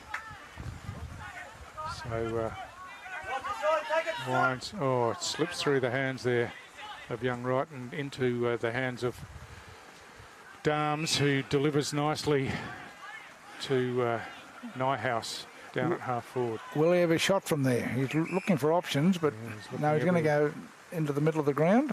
He is, and it was a good option too, because the nice mark's been taken down there on the chest coming in, and looks like Kennedy again, is it? I'm No. not sure it is. I think it might be Jake Twycross, in fact, for Nightcliff. No, it's not. It's Moody. It's Zach Moody who's come up from half back and taken that mark. So that rain is persisting, Stuart. It's not going away because there's no breeze to blow it away, really. So Zach Moody's kick, he just snuck that one inside the left-hand goal post, and so another Nightcliff goal, this time to Moody, and they keep marching on. 9 goals, 12.66 to 1.28. And of course this is AFL&T's coverage of the round 12 clash in the 23-24 season between Nightcliff Tigers and the Wanderers Eagles on Larrakia land. 9-12-66 to 1-2-8 after, what's that, Stewie? 6.5 minutes of the third quarter. Yep, so we just see a rotation here. Will James replaces Marcus Totham, runs to half forward as we wait for the players to get in position and restart again, and that rain getting a little bit heavier once again. Yes, that cloud you showed me on the bomb site has must have turned around. Yeah, or there's been a redevelopment. But anyway, Jackson East with the clearance gets it down to half forward. It slips past everyone as it's tidied up across half back, and Rinaldi's kick comes out. Punch forward in the marking contest there, and at ground level, Grundy working hard for Nightcliff, but plenty of Wanderers players around it as the ball slips forward again for Nightcliff down towards the wing, and now they've got players out the front. Twycross hand passes out wide to Politis, but good defensive work by Smith Thompson. Just got a hand to it and saw it over the boundary line for a throw in. Yes, you can't fault the intent of Wanderers, but you can sort of question their ability to dispose of the ball, Stuart. Yeah, that's right. Fuller in the ruck now, gets it on the second attempt forward. Jerome Motlop bursts through, tries to break through the tackles, lost the ball, and play on's a call as the kick forward by Clark to the outer side of the ground on the bounce. It's picked up by Eilert out there. He kicks down towards the goal square. Oh, good use of the body at the top of the goal square, and that's a Nightcliff mark once again. It's Brett Kennedy once again. A few words spoken by the Wanderers captain, Mitch Taylor, is having a discussion of sorts with his Nightcliff opponent down there. But it's a simple shot for Kennedy for his fourth goal, Stuart. Yep, so Kennedy directly in front, no problem whatsoever, and straight through the middle. So yes, the damage continues for Wanderers. That's 10-12-72 to 1-2-8. Yeah, Wanderers have had it down a couple of times early in the quarter, but only minor scores. But they're, you're right, they're certainly attacking the ball hard enough in the contests and around the ground, but Nightcliff just a bit sharper with their skills and ability to hit targets. You're right, that rain is building a little bit. The rain, will, as you said, we've been waiting for since early October. It's finally arrived. So from the restart, Fuller up high, but Cox for Nightcliff got his hand to it. Philo out the front of the pack, eventually receives, takes it in one hand and throws it on the boot, gets it down towards full forward. Eilert down there does pretty well, breaks the tackle, kicks on the left towards goal. I think there's going to be a free kick after disposal here, which will be right in the goal square, and of course Brett Kennedy's going to be the first one there to take the free kick, and he'll have a kick for goal from a metre or two out directly in front. Number 11 there, Zach Moody will put his hand up and he'll take it instead. Kennedy, no, he won't. Coming back to Kennedy. They're going to sort it out eventually, but yes, it's number 11 on the board now for Wanderers. 11-12. Plays 1-8 for Nightcliff, of course. 11-12 to 1-2, and the scoring shots there, Stuart. 23 shots to 3. Yeah, it's not a brilliant result. Turning into a long season for Nightcliff after they won the first game of the season and had a competitive outing in the second, but they've struggled since, and they've blooded some young players, but just haven't been. I mean, they've got quality players in their first 6 or 8, I reckon, Gray, but just struggle for consistency after that, I think. Yes, the depth tends to fall away a bit, doesn't it, after the first 4 or 5, maybe 6 players. And consistency of those players playing. They've had probably more than any other club. They've had rotations every week, people in and out of the side. So. Well, that's what I said. There's a ball magnet out there called Arbin. We haven't seen much of him tonight. Whether he's been manned up, he normally gets a lot of the football. Yeah, just one of those nights. Jackson East has had a fair bit of it. Jackson East has certainly got some touches, yeah. There's Brody Farlow having a discussion with his Wanderers opponent there. Yeah. And that is, can't see, but it's number 26. Yeah, Daniel Clee. So, from the restart, it's another Wanderers clearance. JJ Motlop with the kick forward, battered down and taken off hands, but the tackle's laid as hand pass comes to Totham. He tries to get the hand pass over the top, has to go and chase it himself as it slipped off his hand, and again at the bottom of the pack there's plenty of Wanderers players around. It comes out to Totham, who has a quick kick towards goal. I think he's put it through. He has, and Marcus Totham has got a goal out of nothing, really, out of a scramble of a pack, but just managed to get his hands on the ball, throw it on the boot, and just bounced in the vacant goal square and through for Wanderers' second goal of the game. That breaks a long goal drought that goes back to about the 5-minute mark of the first quarter, so it's been a while between raindrops since we've seen a Wanderers goal. Well, they'll be pretty happy with that, and well done there by young Marcus Totham. Yep. Of course, the son of the former Wanderers champion, David Totham. Yeah, the Totham family heavily involved over the years at the Wanderers Football Club. But we're back in the middle, and hit outs one again by Cox for Nightcliff, down to the ground. But again, the ball's just made its way down to half forward for Nightcliff without any real possession. There's free kicks paid, and Philo takes advantage close to the boundary line, kicks in towards the goal square, and yeah, terrific contested mark taken down there once again. And the difference there between the top side and the bottom side, instead of blasting away, he saw his team out in the square and found him. It's Moody again who's worked forward, and he's becoming a bit of a pest, isn't he, for the Nightcliff, for the Wanderers defence? Kicked a couple of goals in this quarter, so I don't know if that's a positional change that's seen him move forward, but it's been effective anyway. So, and pardon the pun, Stewie, but the floodgates are starting to open here. 12 goals, 12 to 2-2, so they've kicked 5 goals in this quarter already, and we're only been going for 13 and a half minutes. So they've put their foot down, so to speak. Yeah, they have. Wanderers did get that one goal, of course, but yeah, it's been pretty much one-way traffic since the opening minutes of this third quarter. So from the restart, big fella Robbins gets his hand to the ball, but again it's Wanderers who are going to take it away from that stoppage, and the boot on the left boot is nicely marked there by Motlop. He's called to play on and manages to get around the player on the mark, kicks forward down towards the top of the goal square as a strong tackle by Wines just wraps the ball up, and it'll be a ball up once again.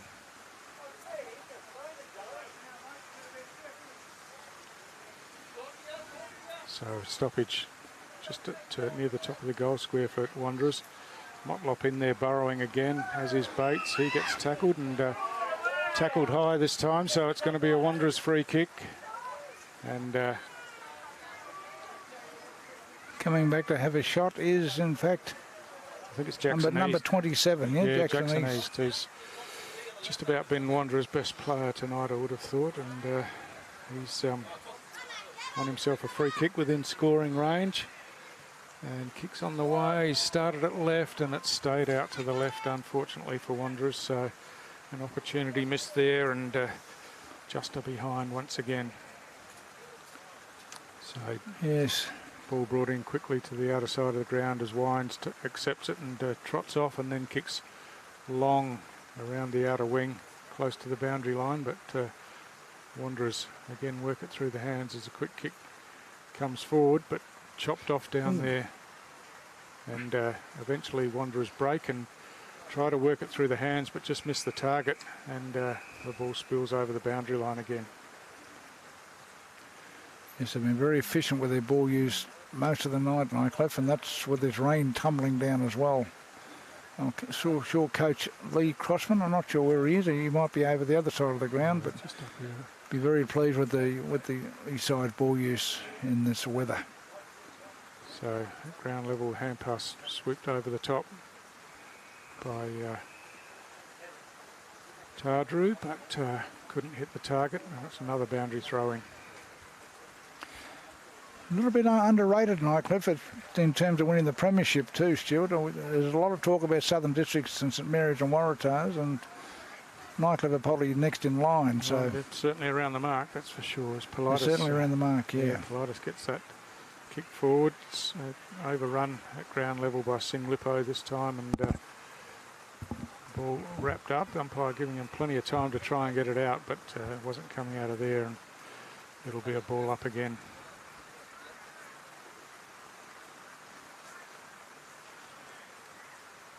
Yeah, it's a typical wet season night, this one, and the rain coming down, but there's no breeze associated with it, so I'm sure most of these players are getting an early shower.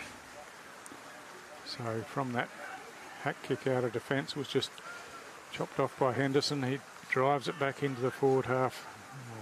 Mark not being able to be completed down there, but picked up at ground level. It comes out to Darms, who's tackled and dribbles a kick forward.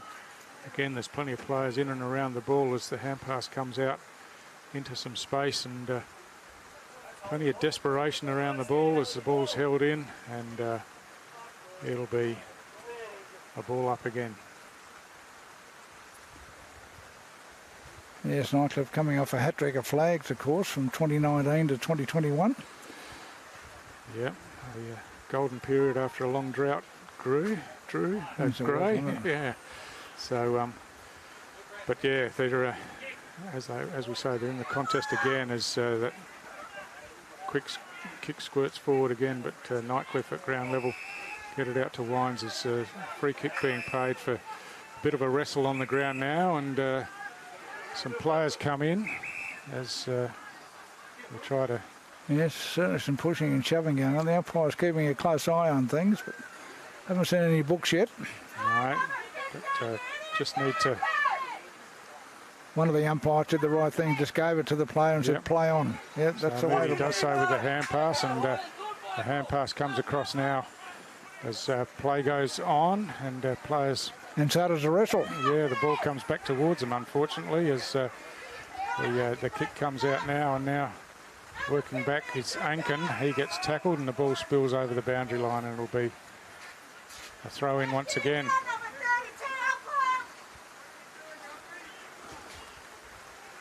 So just waiting for... It's a free kick, in fact, down here to Wanderers, and the kick comes forward, and it's... They're into it again. Things have spilled out here close to the action, so we just need the game to get going. Waiting for the ball to be thrown back in. It is now, as it's very close to that pack of players. As So Nightcliff player's lost his jumper there. I reckon that's Darms. Yeah, it is. And there's another one on the ground as we just try to sort out what's going on here. It's going to be a Nightcliff free kick. There's a player coming off too. There's a Nightcliff player coming off. He's obviously a bit worse for wear. Yeah, it looks like... bit of finger pointing going on too, which is a bit of a worry. Yeah, it's Moody, I think, and Brenton Motlop is coming off interchanged. So ball spills over and play goes on as the hand pass comes over the top. There's a free kick been found. It's going to be a Wanderers free kick. And it's going to come back here to Kane Cox for Wanderers. He kicks the ball long, looking for Fuller down here. Ball slips forward and at ground level, Paris is there for Nightcliff, and there's a free kick being paid here to Wanderers for high contact, and the Wanderers players thought it was their free kick, the Nightcliff players, sorry, and obviously the Wanderers crowd calling for 50-metre penalty that isn't being paid, but Will James with the free kick for Wanderers. He's looking to hand pass off. Mitch Taylor comes in, but the ball slips out of his hands and he has to toe poke it forward, and hand pass comes back to him here as they've put themselves under a bit of pressure down here close to the boundary line, and eventually it goes out and it'll be a throw in again. You get the impression the three-quarter time siren can't come quickly enough, Stuart. It's getting a bit spiteful out there. Yeah, that's right. As from the throw-in, or a bit of an unrealistic attempt there, but play on's the call as the ball slips over the back. Clee tries to get a hand pass out, and eventually a quick kick comes out, and Mitch Taylor double fists it away from Nyhouse. Oh, he comes in with a high tackle, and that'll be a Wanderers free kick going to East. Again, East kicks long down towards half forward, and off hands. No mark taken as it spills out to Wines, and Wines just slows things down with the chip out. And yeah, just being advised that keeper Darms has got a jumper change, and he'll be wearing number 32 now. So this, in the meantime, there's a stoppage here. It's going to be a Wanderers free kick again.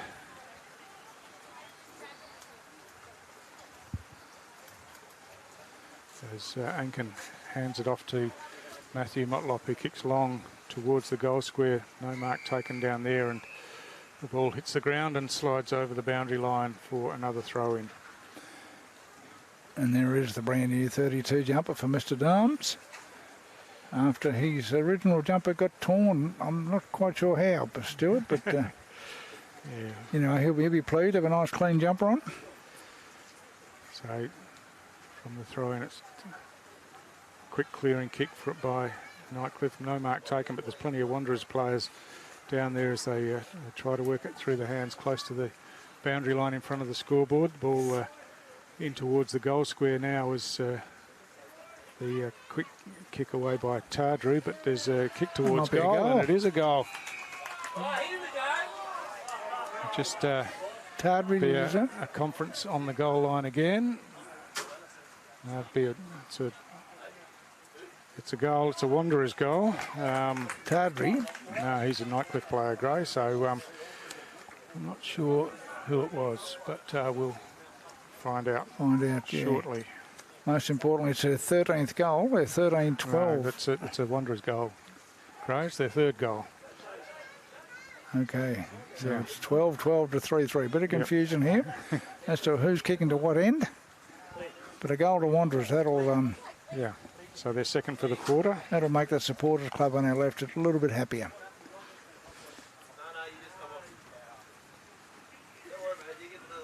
$63 points of difference. 24 minutes gone in the third quarter. AFL&T's coverage of this round 12 clash at Nightcliff Oval between the Nightcliff Tigers and Wanderers Eagles. So from the restart, Philo first hands on the ball, gets a hand passed over the top. It's swooped out here to Moody. Moody from the wing kicks long in towards full forward. Off the hands, it's knocked away. First there for Wanderers is Ankin Lewis, and he can't control it, and it's over the boundary line. Zach Moody back on the ground, Stuart, after being helped off, so that's good to see. Yeah, back onto his wing on the near side here as the boundary throwing comes in. It slips over the top, and a clearing kick by East once again for Wanderers. Gets it out towards the wing. It gets out the back where Clee's going to be first there. He looks to hand pass forward to the advantage of Bates, but he's under plenty of pressure. He gets the hand pass out the back. It's paddled out here, and James at ground level just got in the contest. The ball slipped over the boundary line, and Paris gets some pats on the back from teammates as he created the stalemate and the boundary throw-in. So, yes, a good bit of work there by the veteran Boyo Paris.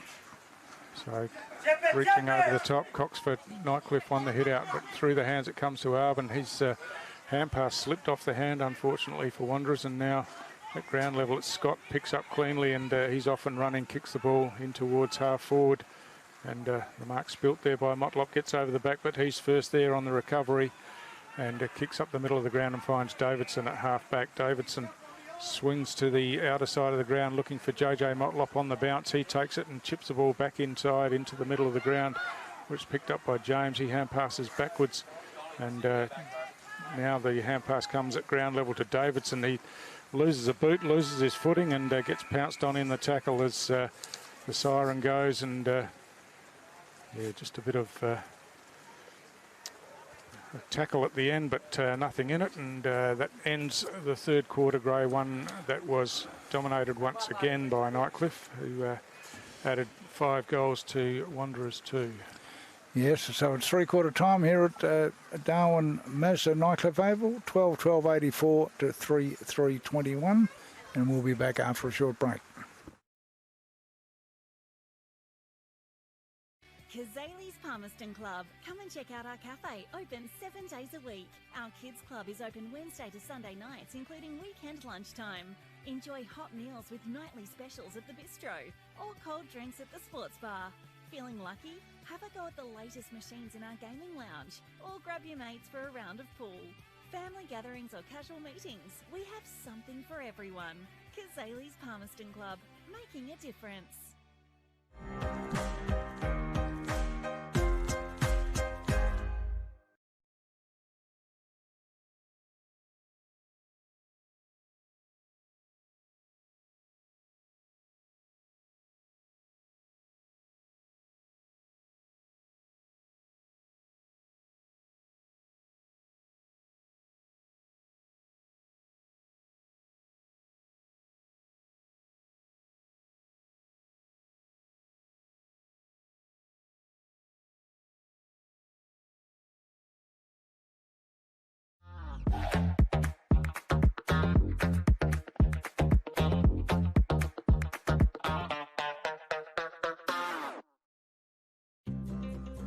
Love exploring the territory? If you do, it's good to know that with TIO Comprehensive Car Insurance, if you have an accident covered by your policy, we're here to help with the reasonable costs of towing, as well as your additional emergency accommodation and travelling costs. So get out there and explore. Get a quote today. TIO, we're for Territorians.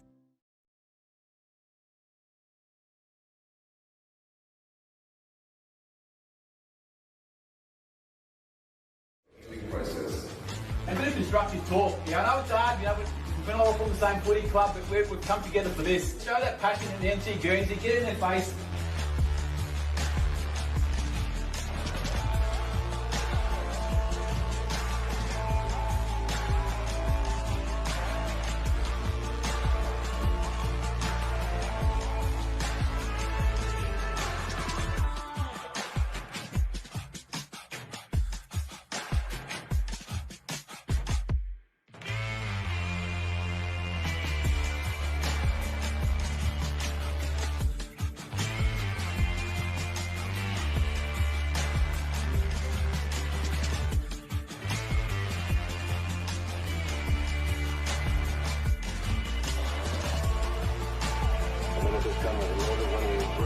goes.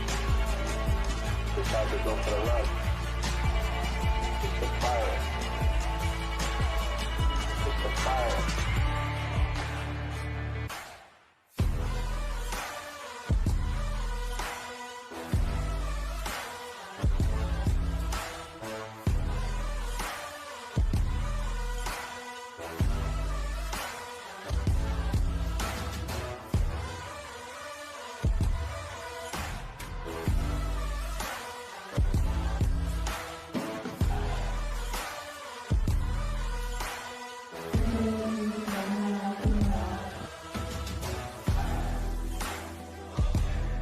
Let's get this game underway here at TIO Stadium in Darwin.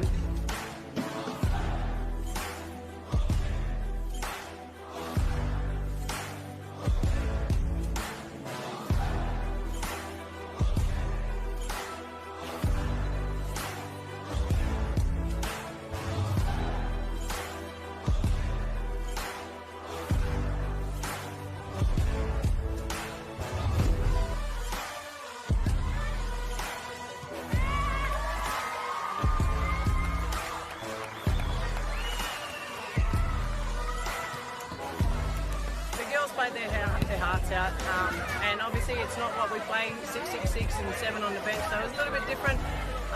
But you know what, we can't ask for anything more. The girls put their bodies on the line, and they went in and they went hard, and you know, some of it was unrewarded, but that's footy. And welcome back to Nightcliff Oval for the last quarter of this round 12 clash between Nightcliff and Wanderers. Nightcliff well on top, leading by 63 points at the last change. And my fellow commentator, Stewie Davies, can you see any light for Wanderers? No, it's looking like a pretty tough night for them, isn't it? Only 2 on the bench, as we've said before, and yeah, Nightcliff just a bit too strong around the contest, and a bit more efficient with their skills and getting their hands on the ball. So you'd imagine that they'd continue on their way in this final quarter, kicking to the left of screen, of course. But Wanderers have kept in the contest, still working hard and trying, that's for sure. It's a good effort across half back by Wright for Wanderers. It gets a clearing kicker now. Here's a chance as the quick kick forward by Clee goes high down towards full forward. Ball punched away from behind, and now a foot race on at ground level as Marcus Totham just gets a toe poke to the ball, but he's going to be penalised for this one because he's kicked it straight over the boundary line, and it'll be Nightcliff to bring it back in. They switch into the centre corridor there. Rinaldi gets it on the bounce, and he kicks long down towards Wines. Wines looking to switch back inside, and has Philo in some space there. He's got a runner from behind, gives the hand pass off, and the long kick comes down towards half forward. Now the ball slips over the top, but first there is Wanderers, and the hand pass comes out to Motlop, who's felled after he kicked the ball. It'll be a downfield free kick, and it'll be Simon Bates to take the free kick here. Freed after delivery and FAD. Be nice to see Wanderers kick a few goals in the last quarter, Stu.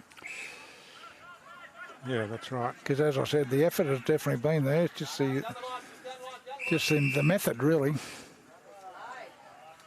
So Bates being told he's got to come back on the correct line over the mark, and now he drills a pass in towards half forward. That's a good kick, and the mark taken on the second grab by Joel Cabillo. He hands it off to Motlop. Motlop kicks long into the goal square, but the tackle made out close to the boundary line. But the ball, well, it's going to be a Wanderers free kick for being held without it. I thought it might have been, and I think it's going to be Michael Mummery who receives that free kick. We haven't called his name too much tonight, Gray. Yeah, he's been pretty quiet, but this is the type of goal that he'll kick, Mike. Yeah, he's got all the skills. Yeah, exactly. So he's going to go around the corner. Yep. Just one step, and it's right to the goal. And in fact, in the goal square, Brenton Motlop got his hands to it and fished out the hand pass. But now the Nightcliff defenders come in, and it's seen over the boundary line by Lockie Tardrew once again. Been very hard to score against all night, Nightcliff, haven't they? Yep. Been very tight, very, very close checking. Yeah, pretty well organised defensively, Nightcliff, as they've shown against the top sides as well. So from that throw in, the ball just slips out the back, and Nightcliff get a scrambled clearing kick. Oh, it just gets past there, and there's a high tackle, and it'll be a Wanderers free kick to Smith-Thompson.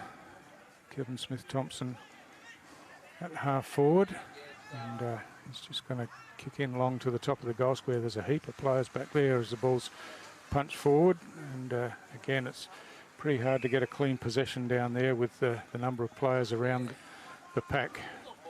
There's a number of players and bodies clashing often means a heated situation, which we saw in the third quarter.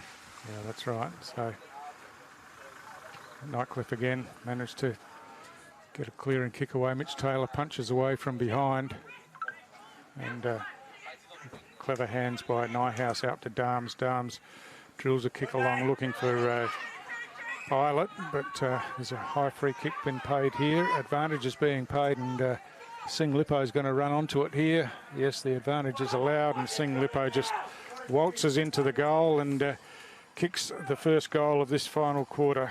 And it's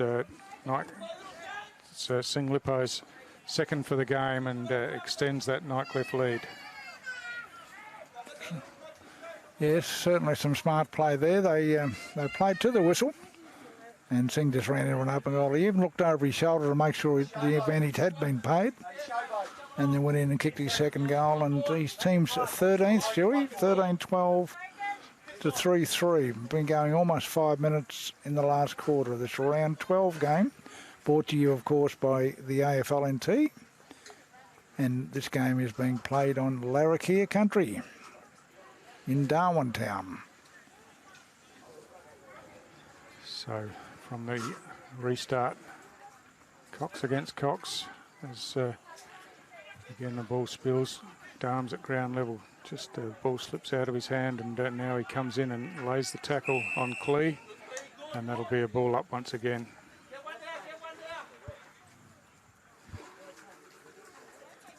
Yes, Wanderers have lifted their work rate in the last quarter and a half, Stu, but they just can't find that major opening. The ball spills out to Philo. He gives by hand to Moody. Moody out the back, and that's a kick that just slid off the side of the boot a bit, and Grundy unable to keep it in play. So yeah, a bit of a fancy Dan kick that, I think, when efficiency was required, but they're not much really required because there's 69 points in front, nearly 6 minutes into the last quarter. So from the throw-in, Darms again, but his kick's smothered, and now chance for Motlop. Matthew Motlop throws it on the boot, kicks long into the forward half, but that's a good mark by Nathan Brown in defence. He's a guy who keeps on keeping on, Stuart. Yeah, he's been around for a long time, Nathan, but gee, he's still a very good halfback flanker. Yeah, he is, and reads the ball well, gets plenty of it, but this kick isn't his best. Whoops, and yep. It's chopped off by Jackson East. The old commentator's curse. He looks to deliver into the centre corridor, off hands the ball over the back. Totham runs onto it, but lost control of the ball as a quick hand pass comes forward again, and winds for Nightcliff, runs away and kicks to the outer side of the ground to the advantage of Politis out there. He's under plenty of pressure by the time he got to the ball, though. Scott comes in to help. He gets a hand pass and then gets slung in the tackle. Play on's the call as Lewis gets the kick forward, but it's chopped off again, and Nightcliff looking to work it through the hands to Politis. Politis kicks long down towards half forward, but again the young fella Tashawn Wright just chips in and takes the mark. He tries to go short round the outer wing. Scott got a hand to it, but eventually it's Wanderers who get it forward, and the mark's taken on the outer side of the ground by Big Cox as he tried a dinky little kick around the corner, didn't really come off, and now it's paddled forward, and Wanderers the chance out deep. The snapshot towards goal looks pretty good. It is good, and that's a Wanderers goal from deep out there. We're just trying to pick up who it was. It might have been Mummery out there. He's going the other way, though. Nice snap, though, wasn't it? Yeah, Right it from the was boundary line. Terrific goal. So it was a Michael Mummery type goal. So yeah. So maybe we should reward him with it. Yeah, well, that's where I am going. But yeah, a good answering goal from Wanderers in this final quarter. So it's a goal apiece in the final quarter, and that was a good snapshot from out deep. And Wanderers back in the middle. It's just the one straight goal each. In fact, Nightcliff, after their wayward kicking the first half, Gray, haven't scored a behind in the second half. They're 6 goals straight since half time. So no, you're right. How quick this game can change. So Fuller just flicks it over the back from the ruck contest, but Eilert was first there, and he shovels it out by hand to Moody. Moody gets it off to Grundy. Grundy finds Kennedy forward, and Kennedy, that's pretty clinical stuff going forward that time by Nightcliff, as he got it into the hands of Brodie Philo, who's having a spell down forward, and got on the end of that one, and I'm not sure he's having much of a spell, but just a rotation down forward. And hasn't kicked a goal either, Stuart, so I'll be keen to steer this one through. Although knowing Brodie, he'll probably thump it through.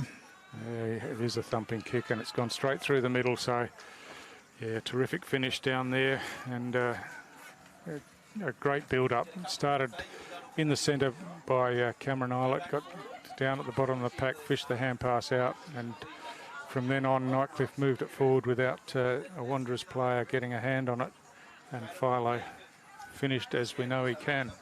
Yes, very good use of the football again by Nightcliff, who are now looking at the percentage. 69 points in front with about probably 15 minutes left in the match. Yeah, so Philo starting out of the goal square as the ball back in the middle of the ground, and it's big Stanley Cox against Fuller. Fuller gets his hand to the ball again, but it's Nightcliff at ground level as through the hands they work it. The long hand pass forward by Grundy, but this time picked up beautifully on the half volley by Nyhouse. Swings around towards the goal square. I'm not sure there was a hand on that. There was, in fact, so just touched through for a behind, but beautiful skills there by Ryan Nyhouse.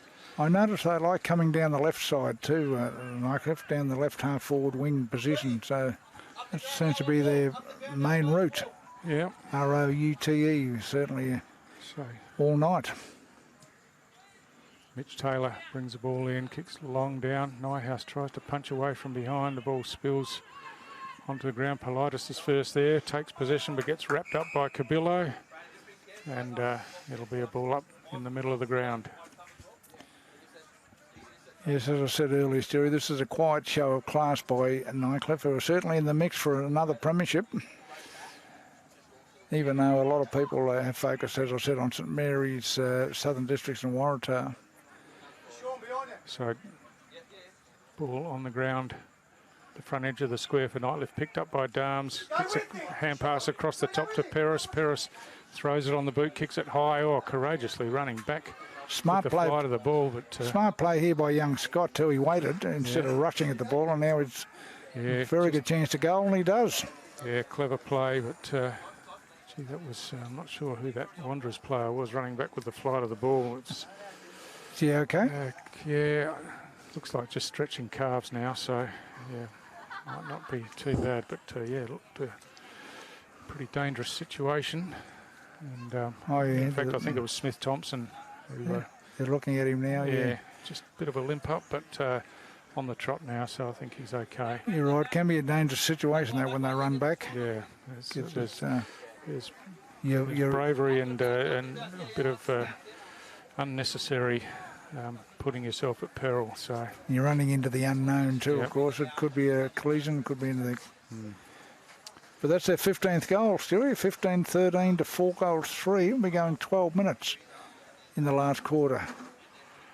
Yeah, certainly the fizz has gone out of the game as far as the contest is concerned, but players still pretty hard at it as Fuller tries to get both hands to it again. But again, it's Nightcliff looking to clear as Eilert getting his hands on the ball in the middle a bit, gets it across to Henderson, and he just chips out wide to Moody. Moody Goes wider again to Wines, and Wines chips it forward. And here they come down the right side. As I said, left side before, they've decided, well, Gray will show you we can play both sides. Yeah.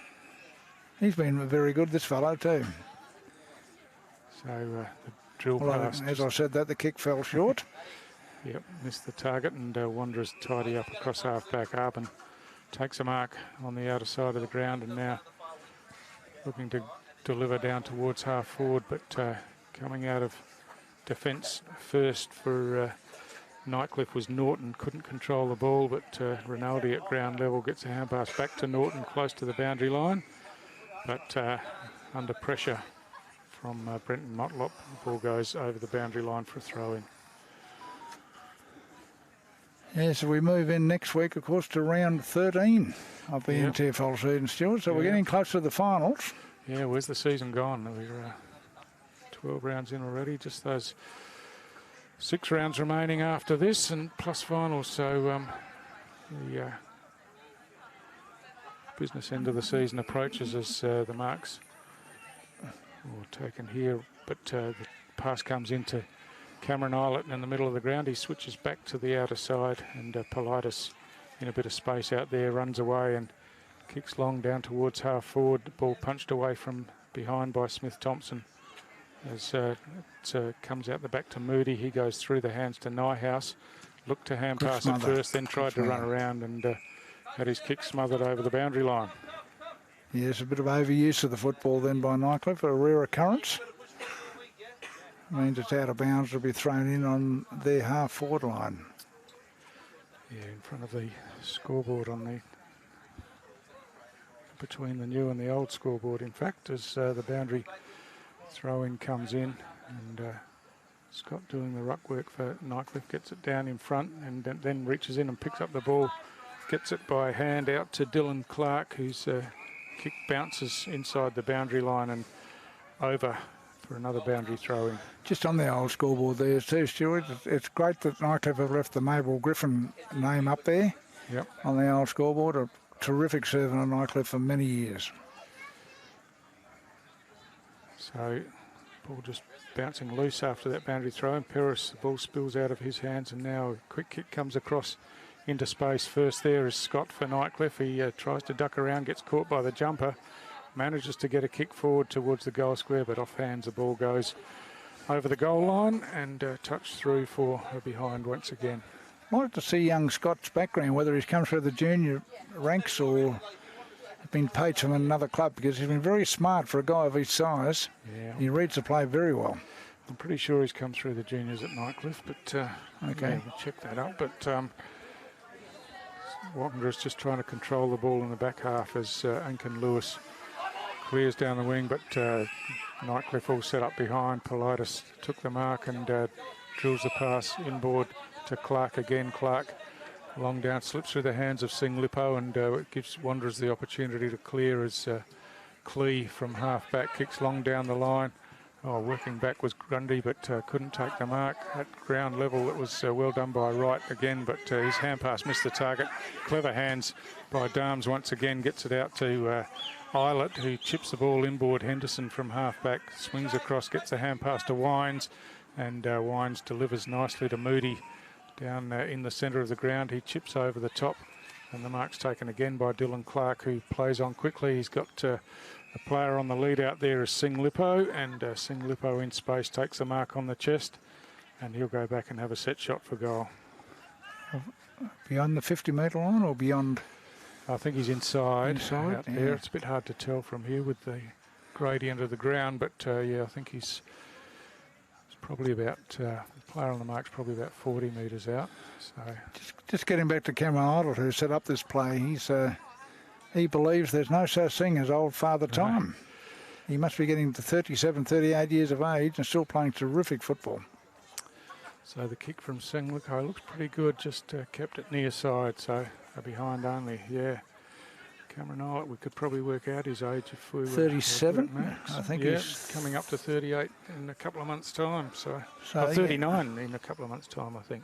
15, yeah, you're right, 39, yeah. incredible. And yeah, still. No such thing as old Father Time in the Oldett household. No, that's right. As the kick comes out, off hands, the ball spills, and chance for Wanderers work it through the hands and over the top now as the kick from Motlop goes down towards half Fuller. Fuller in front allows the ball to run past Totham, trying to run onto it down there, but under plenty of pressure and some good defensive work once again by Nightcliff. But it ball spills out to Fuller again, who chips it forward.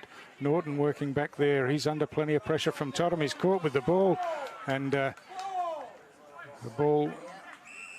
It's everyone stopped as the ball was close to the boundary line. Bit of confusion there. Yep, they're not sure what's, but it's going to be thrown in by the look of it. It's gone over, and it'll be a boundary throw in. AFL and T's coverage of the NTFL season continues with this round 12 clash at Nightcliff Oval. That's Nightcliff Tigers and the Wanderers Eagles.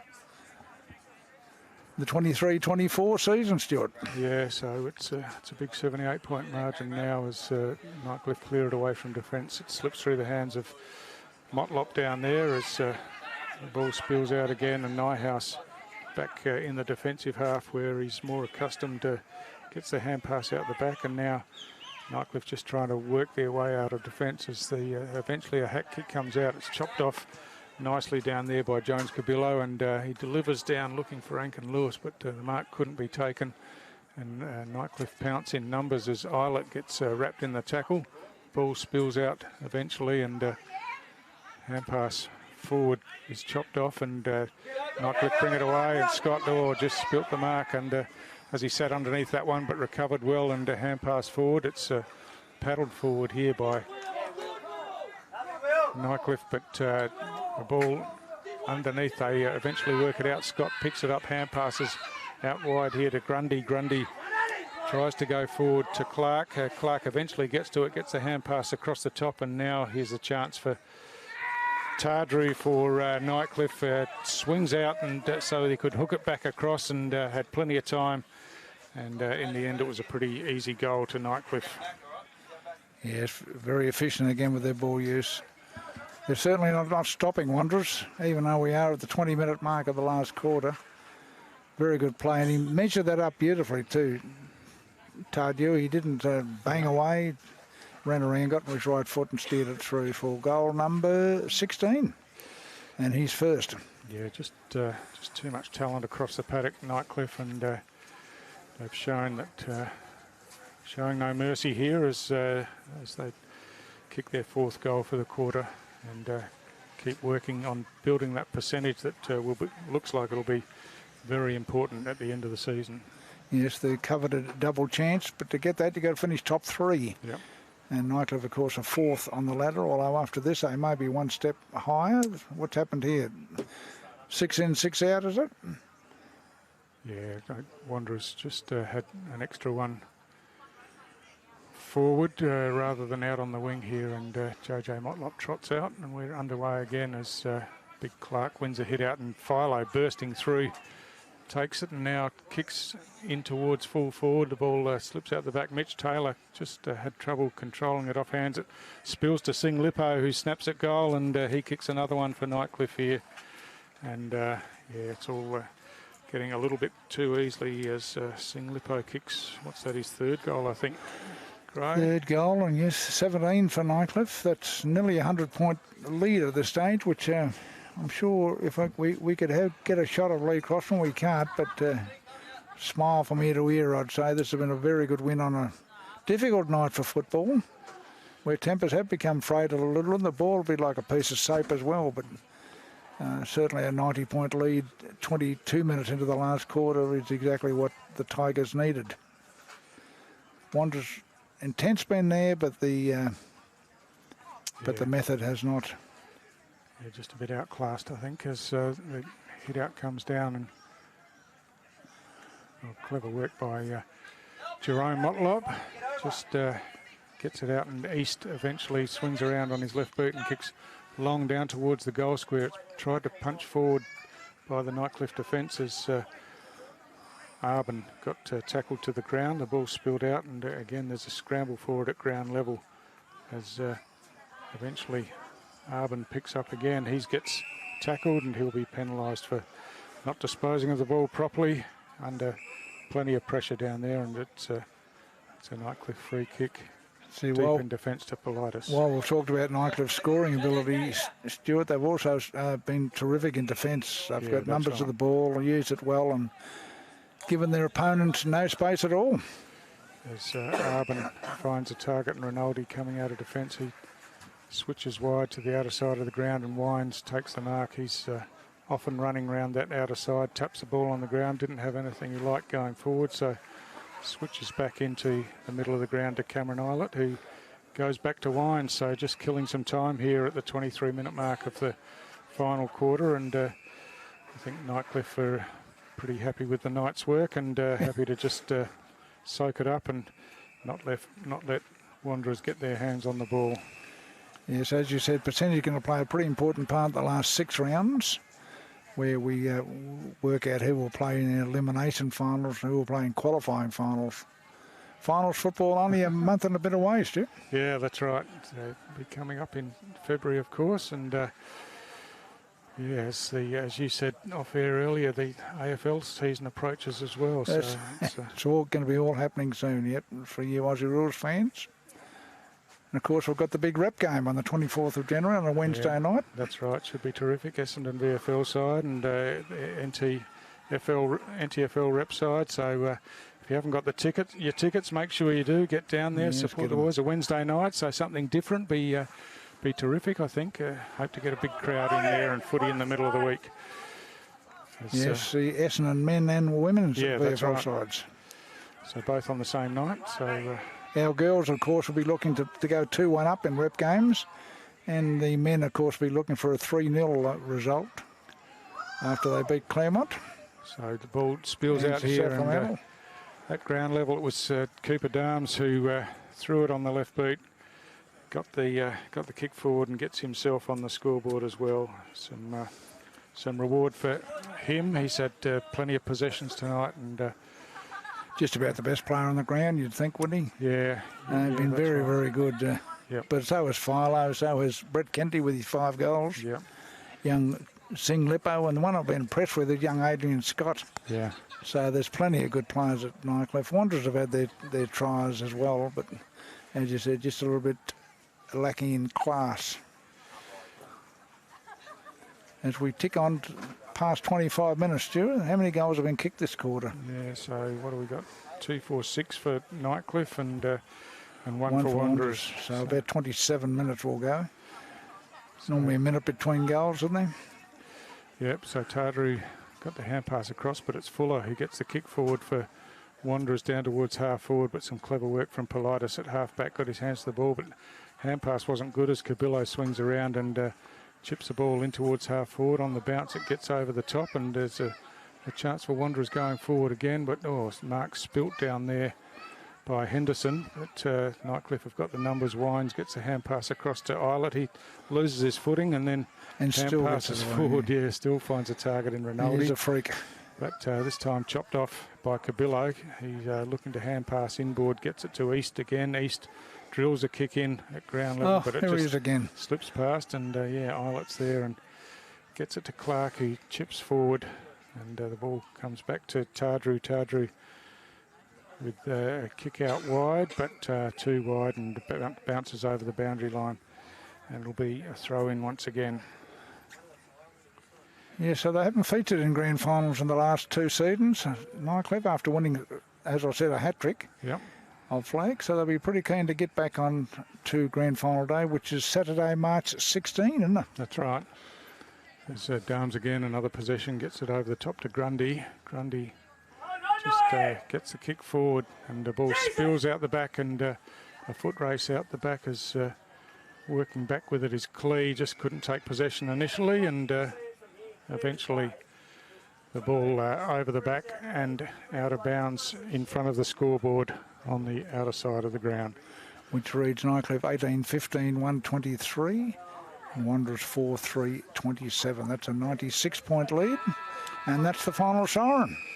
So, end of the game, Nightcliff, as we thought, kept marching on and kicked 6 goals in the final quarter to Wanderers 1, and a very comfortable win. Didn't quite get the margin to the 100 points, but yeah, they kept Wanderers to a pretty minimal score of 4-3. Yes, a very professional performance, really. On as I said, a difficult night, but slippery. Yep. And, you know, he had Wanderers having a go, but, gee, they used the ball so well, Nightcliff. Yeah, that's right. And I'm talking about in the middle, up forward and down back, which is not spoken about a lot at Nightcliff, but, gee, they're very hard to score against. Yeah, they are. They're very good defensively. So a 96-point win, that'll lift them, well, keep them in the top 4, possibly higher than that, Stu. Yeah, that's right. They should go into the top 3 after tonight with Saints playing Districts, of course. So be a loser in that game, and Nightcliff will jump over the loser of that game. But plenty to come as well. So plenty of action left in the season as the sides jockey for position on the premiership table. All right, well, that's about it. We'll wrap things up here at Darwin Mazda Nightcliff Oval, where Nightcliff have prevailed, and we'll see you all again next week.